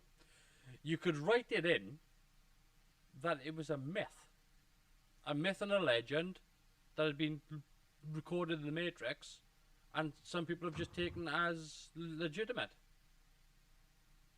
And that's all you have to do. We've got plenty of myths and legends that people believe are real. There are people out there that think Sherlock Holmes is a real person, or Robin Hood. There are people out there that get these things confused. So it's entirely possible that you could write the Timeless Child in as being nothing more than a myth or a legend. It's true, but I think whatever they do, if anyone does anything to try and retcon it now, no matter what they do, it's going to be a bit of Bobby Ewing steps out of the shower. But at the same time, you can make the blunt cutoff of saying this is the reality, and I don't care if you disagree, if you don't like it. Those are the facts. It's like when somebody you try to explain to somebody a post that they've seen on Facebook, and then go, no, actually no, if you Google this and find out and do some actual research and not just believe the meme, you'll see that this meme is false. And when you actually prove it to them, that's when they go, okay. And it's difficult for them to swallow. But it's the same sort of thing. But those are the facts, and you can do the same thing with the Timeless Child. You can say, well, this thing, it's not what you think it is. And then, but from what I hear, that's not what's happening. From what I hear is that they are actually doubling down on the Timeless Child. So, you never know. There's lots of things, means and directions. And given that we just watched the 10th anniversary Doctor Who, we're coming up on the 60th anniversary. So, that can't go wrong, can it? Yeah. Well, what could have been? Never mind. It's a shame. It's why we get to watch these wonderful videos from 50 years plus back, and have a great deal of time. Because we do criticize, we do pull them apart. Like this episode here, the lighting wasn't anything particularly brilliant. The camera work was nothing special. But we still had fun. Yeah. And I would still rather watch the Three Doctors than anything that was made 2005 onwards. Not because I think all of that's rubbish. A lot of it I think is really good. But there's just something missing from the modern era that the old one had. And it's not just charm, and it's not just nostalgia. I think it's because they didn't have the money, they didn't have the special effects. They relied an awful lot on story and characterization, and that's what's missing now. I mean, yes, I would say in part there's a lot of characterization missing. I think the idea is that they have to write characters the way they write soap operas now. So you have to explore their family. You have to explore, and that's not really, that doesn't tell you more about the character. That tells you how they lived. That doesn't tell you more about who they are. Because you can have two people have exactly the same upbringing, but be totally different characters. You know, that's how you tell a characterization story. Is that you take this one individual here, gets up in the morning, eats cereal, goes to work, whatever, comes home, but it is a great, you know, is a teetotal person, and the other person that has exactly the same life comes home and is an alcoholic. That tells you more of these characters than, you know, doing the home life stuff, than doing like who they're related to and, you know, arguments with the family and stuff like this. Those sorts of things that you can write in are missed opportunities for the companions. You don't have to do the home life for the companions. You can just have the companions be like, oh no, I had to go. Like you take Joe Grant. We've never once seen what Joe Grant's house looks like. But we know that she's good at escapology. She's done lots of courses. She's got herself educated. She's a great companion with the doctor. She's intelligent. She asks the right questions most of the time when she's being written properly. And she's proactive. I mean, these are things about her character. You know, and when they wrote her back in for, say, for the Sarah Jane Adventures, the fact that she had been an environmentalist protesting in, you know, in the Amazon and things like that, you can believe it because it's part of her character. You never saw it, but it's an added narrative to her character that you can go, actually, no, I can see that with Joe. Yeah, that's it. And you've hit the nail on the head. I would rather find out about a character. I don't give a stuff what colour rug she's got in her living room by her coffee table. It don't matter to the story. And that's as you know from doing these videos together, that has been a constant thorn in my side of the new series. I don't, you know, I mean. Jackie Tyler was a brilliant character. I think Camille Cuddery is superb.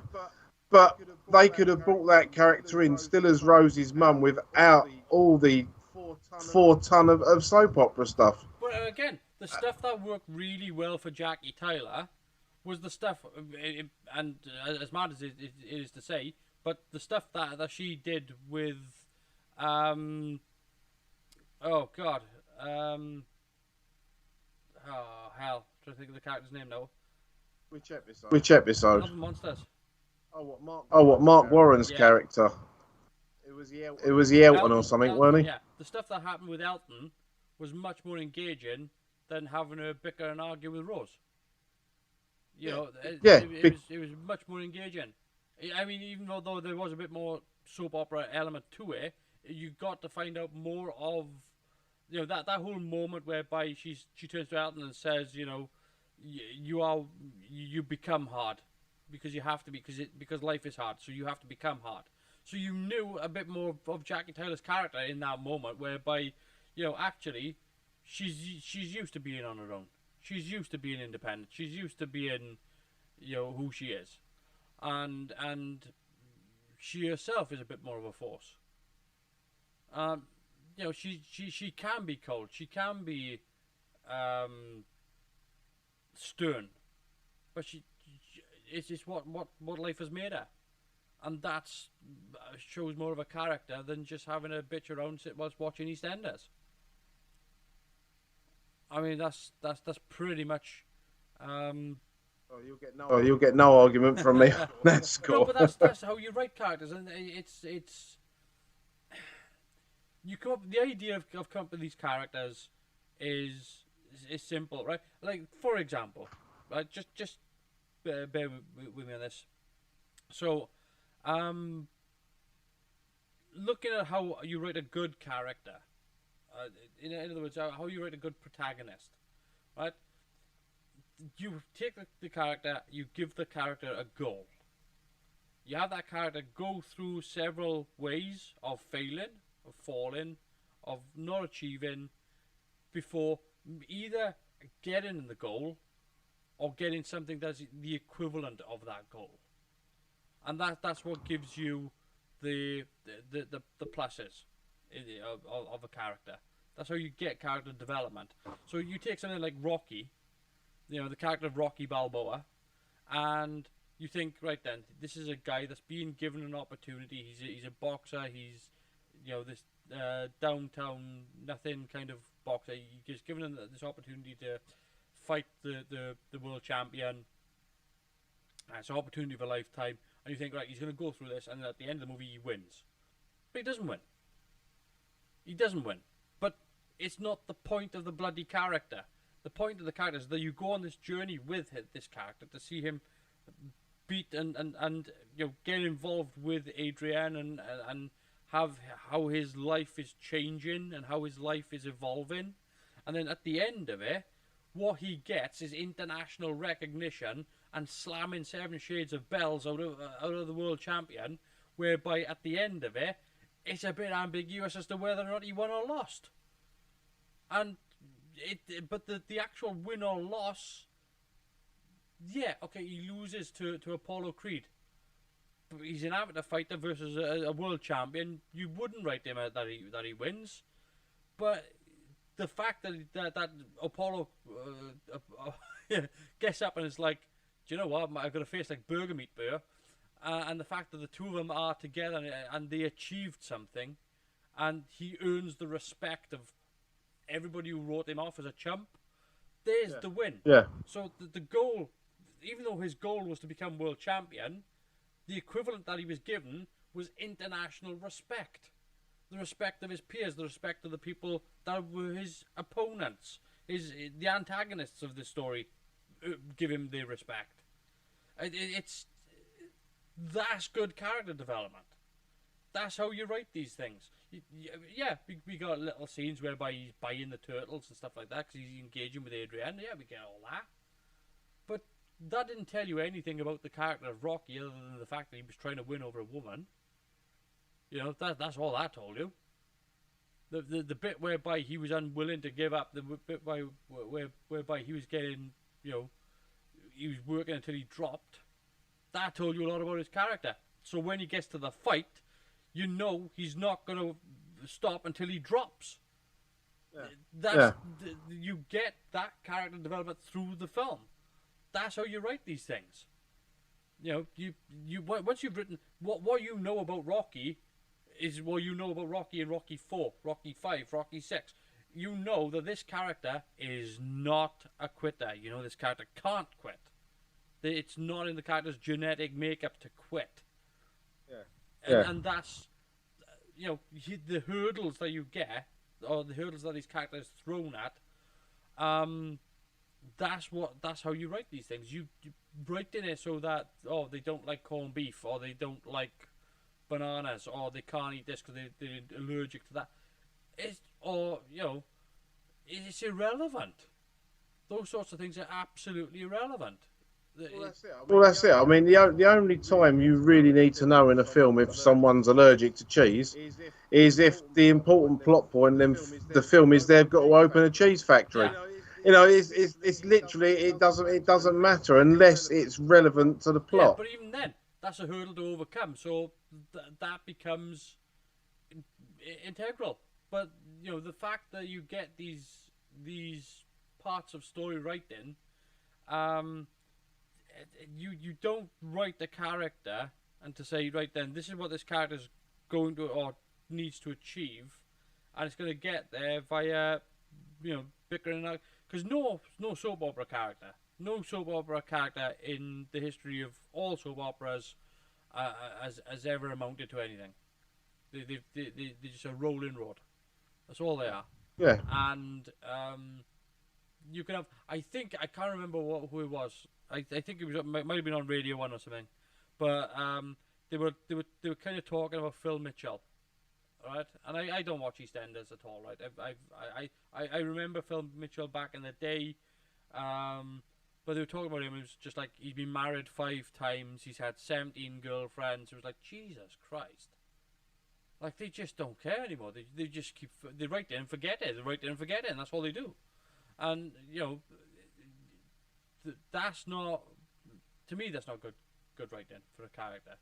You know, if you're going to write a character, you need the best part of writing for the Doctor. And given, you know, and this is from my own personal experience writing fan stories, is that you never ever change the Doctor. You never change it. You can write whatever you like, and you can say that the Doctor can do whatever the Doctor likes, but you can't change it. You can't. The Doctor is the one thing that you can have the Doctor go on a journey if you want to, but really at the end of it, the Doctor starts off and finishes exactly where the Doctor was. It's the other people around the Doctor you can change. That's the big thing. Is the Doctor's the throughway for the journey, and yeah, everything else is changeable, but the Doctor isn't, because otherwise, what's the point?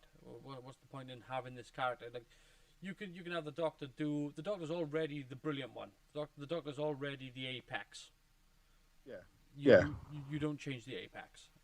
That's you can't. The most efficient point between A and B is always the most efficient point between A and B. Changing that isn't going to change it. You're just going to bugger it up. Yeah. And that's how you write it. You know, you can throw obstacles at the Doctor, but you can't change the Doctor. It's again, it's like writing Superman. You can throw obstacles at Superman, but at the end of the day, he's going to come out the end of it as Superman. And there's nothing you can do about that. Yeah, it's the same with all great characters. You know, Captain Kirk can write him the same way. Yeah, you know what he's going to do. But Kirk can change. I mean, Kirk did change a little. From He didn't change that much. No, he didn't change that much, but I mean, like, there are times whereby, like, for example, Star Trek II: Wrath of Khan. He went from being bitter about the fact that he was getting older to you know, his end of the film. By the time he realizes, you know, he's got a kid and, you know, he's got past life relationships and all this stuff. But by the time Spock dies, he even says at the end of the film, you know, he that's gone. He's absolved himself of that, of his bitterness.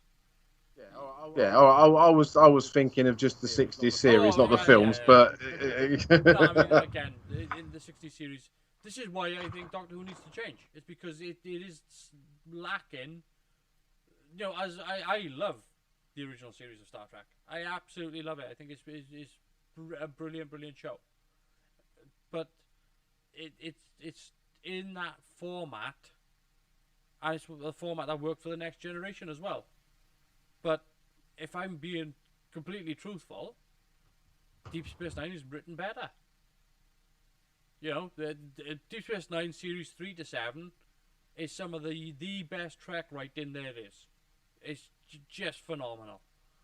Oh yeah, I've told you before, the best episode of Star Trek for me ever, out of all of them, is in the Pale Moonlight. It's just so well written. Yeah, and you know, we talk about this stuff, but I mean, like, but you know, the nature of Star Trek changed with Deep Space Nine, and it changed. You look at how those shows changed, right?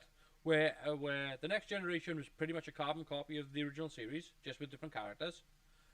Deep Space Nine was a much darker show, which dealt with a lot more deeper issues, and it was a different pace as well. It was a different pace show. Voyager comes along, and Voyager is the antithesis of Deep Space Nine. Voyager is very much everything's brightly lit, everything's brightly coloured. No matter what it happens throughout the episode, everybody at the end gets a pat on the back and told, "Oh, don't worry about it. At least we're all still alive, even though half the crew are dead." It's such an optimistic, upbeat show. Voyager's in completely the opposite direction to Deep Space Nine, which is why I find a lot of Voyager just unwatchable, to be honest. From series 6 onwards, to be honest though. I don't really like the first 2 seasons of Voyager. I really don't like the last 2 seasons of Voyager. The middle bit's good, but you know, and then Enterprise comes along, and that's a completely different show again. Then that's a bit more perilous. It's less. It's Yeah. less. Everything's a little bit more fresh and new, and everything's a little bit more dangerous. And again, you get the season 4 of Enterprise, and I'm in my element. the second you do season 4 of Enterprise, I'm all on board. up until the end credits of Terra Prime Part 2. We don't do these other voyages. Oh. But yeah, I mean, those shows are completely different vehicles. But they changed. Those shows are good examples of how series change, and it's the same with Stargate. Stargate was a different tone between Stargate SG-1, Atlantis, and Universe. And the whole point is that you enter this universe and you decide to tell these stories, but through a different lens. I think it's a good idea when they decided to do Lower Decks. I thought Lower Decks was a good idea. Not executed particularly well. I think You're on about the episode of the cartoon series. See, now that I was actually surprised about that, because I thought that was going to be a load of woke nonsense, and it's actually not. It's some of it's very funny. The last couple of episodes are pretty good, right? The last couple, the characterizations in it are, I mean, Boilmer is a character I can relate to. It's a character I can actually sort of go, okay, I can see what they're doing with this character here. But a lot of the stuff is just reference jokes. I mean, the best thing I think they did in Lower Decks was that they actually made the term TOS canon. Yeah. I mean, Yeah. that was incredible. The old scientist. Yeah, that yeah, I was all like, yeah, that's brilliant. So that was good. But I mean, a lot of the jokes for me were referencing stuff. Sometimes you have a character that would reference lines from Wrath of Khan and stuff, and it's just like, this isn't funny. Talking about referencing Star Trek is not funny. Making actual jokes, that's funny. And the best, I think the best joke in there is the fact that Troy is pissed off at bloody Riker doing jazz all the time. I mean, that's probably the best gag in the show. But at least they've taken Lower Decks in a new direction. You can do that with Star Trek. You can set it so that it's a comedy. Great stuff. Go for it. I'm happy for you. Now, what you can't do is what they've done with bloody Discovery, where they've decided, oh no, we're going to change the entire look of the original series because we think we can do better. Screw you. Yeah, we think we can do. We think we can do better, and we've got Space Jesus. Yeah. But they can't do better, and they haven't, and they failed badly. At least from my point of view, anyway. Well, my point of view as well. In fact, I think you got further into the second series than I did. I think I managed 2 episodes. But I mean, like Picard, I thought Picard was a better version. I thought Picard was a much more enjoyable show. Yeah, I mean, it had its problems, but yeah, it was better than Discovery. I mean, I watched the whole series. And I've got to be honest. I saw the trailer for Picard season 2, and I was just like, you sons of bitches. You suckered me in. I'm okay with that though, because I will give it a watch. I will give it a view, and I'll see what I think of that. So, but anyway, I think we've let this go on for long enough now. As great as it would be to keep talking about this, we've gone on for 3.5 hours now. So, I think we can call it quits there. I think we can have an early evening. 3.5 hours early evening. Yeah, I must admit, I could probably do with getting out of a vinyl faux leather chair at the moment, considering how right it is in this place. Just checking. You pull yourself on there. Yeah. Skin. So yeah, I hope you had a good time. If you have, do please give us the thumbs up in the comment section down below. If you want to leave us a comment, you feel free to. I hope you had a good time. Next week we are doing Carnival of Monsters. and that should be a bit of fun as well. Again, it's going to be silly. It's going to be. Don't expect Shakespeare here, but we are going to have a good time regardless. I think your points for the episode was 7 or 7.5. 7.5. I gave it. Mine 6.5. So it's still in the good territory. Lucosa gave it 8 points. I think it's a bit much, but I can see what he's going for. But yeah, we had a good time. I had a good time. I hope you had a good time, Chris. Yeah, I did. I just need to get a better camera because I look green and black around the eyes. I don't look like that in real life. I mean, again, so when we finish off doing Pertwee era, we're going to be going back and doing Hartnell because we're going to give Hartnell some love. So I don't know how many episodes we've actually got left of Pertwee. I think it's just 2 seasons, isn't it? We have got Carnival of Monsters, Frontier in Space, Planet of Daleks, The Green Death, The Time Warrior, Invasion of Dinosaurs, yay, Death to the Daleks, Monster of Peladon, and Planet of the Spiders. I'm not sure if we've actually done any of them before. No, I don't believe we have. But I'm not here next week because I've got a visitor staying. So yeah. Well, yeah, okay. That's going to be interesting. So you're going to skip?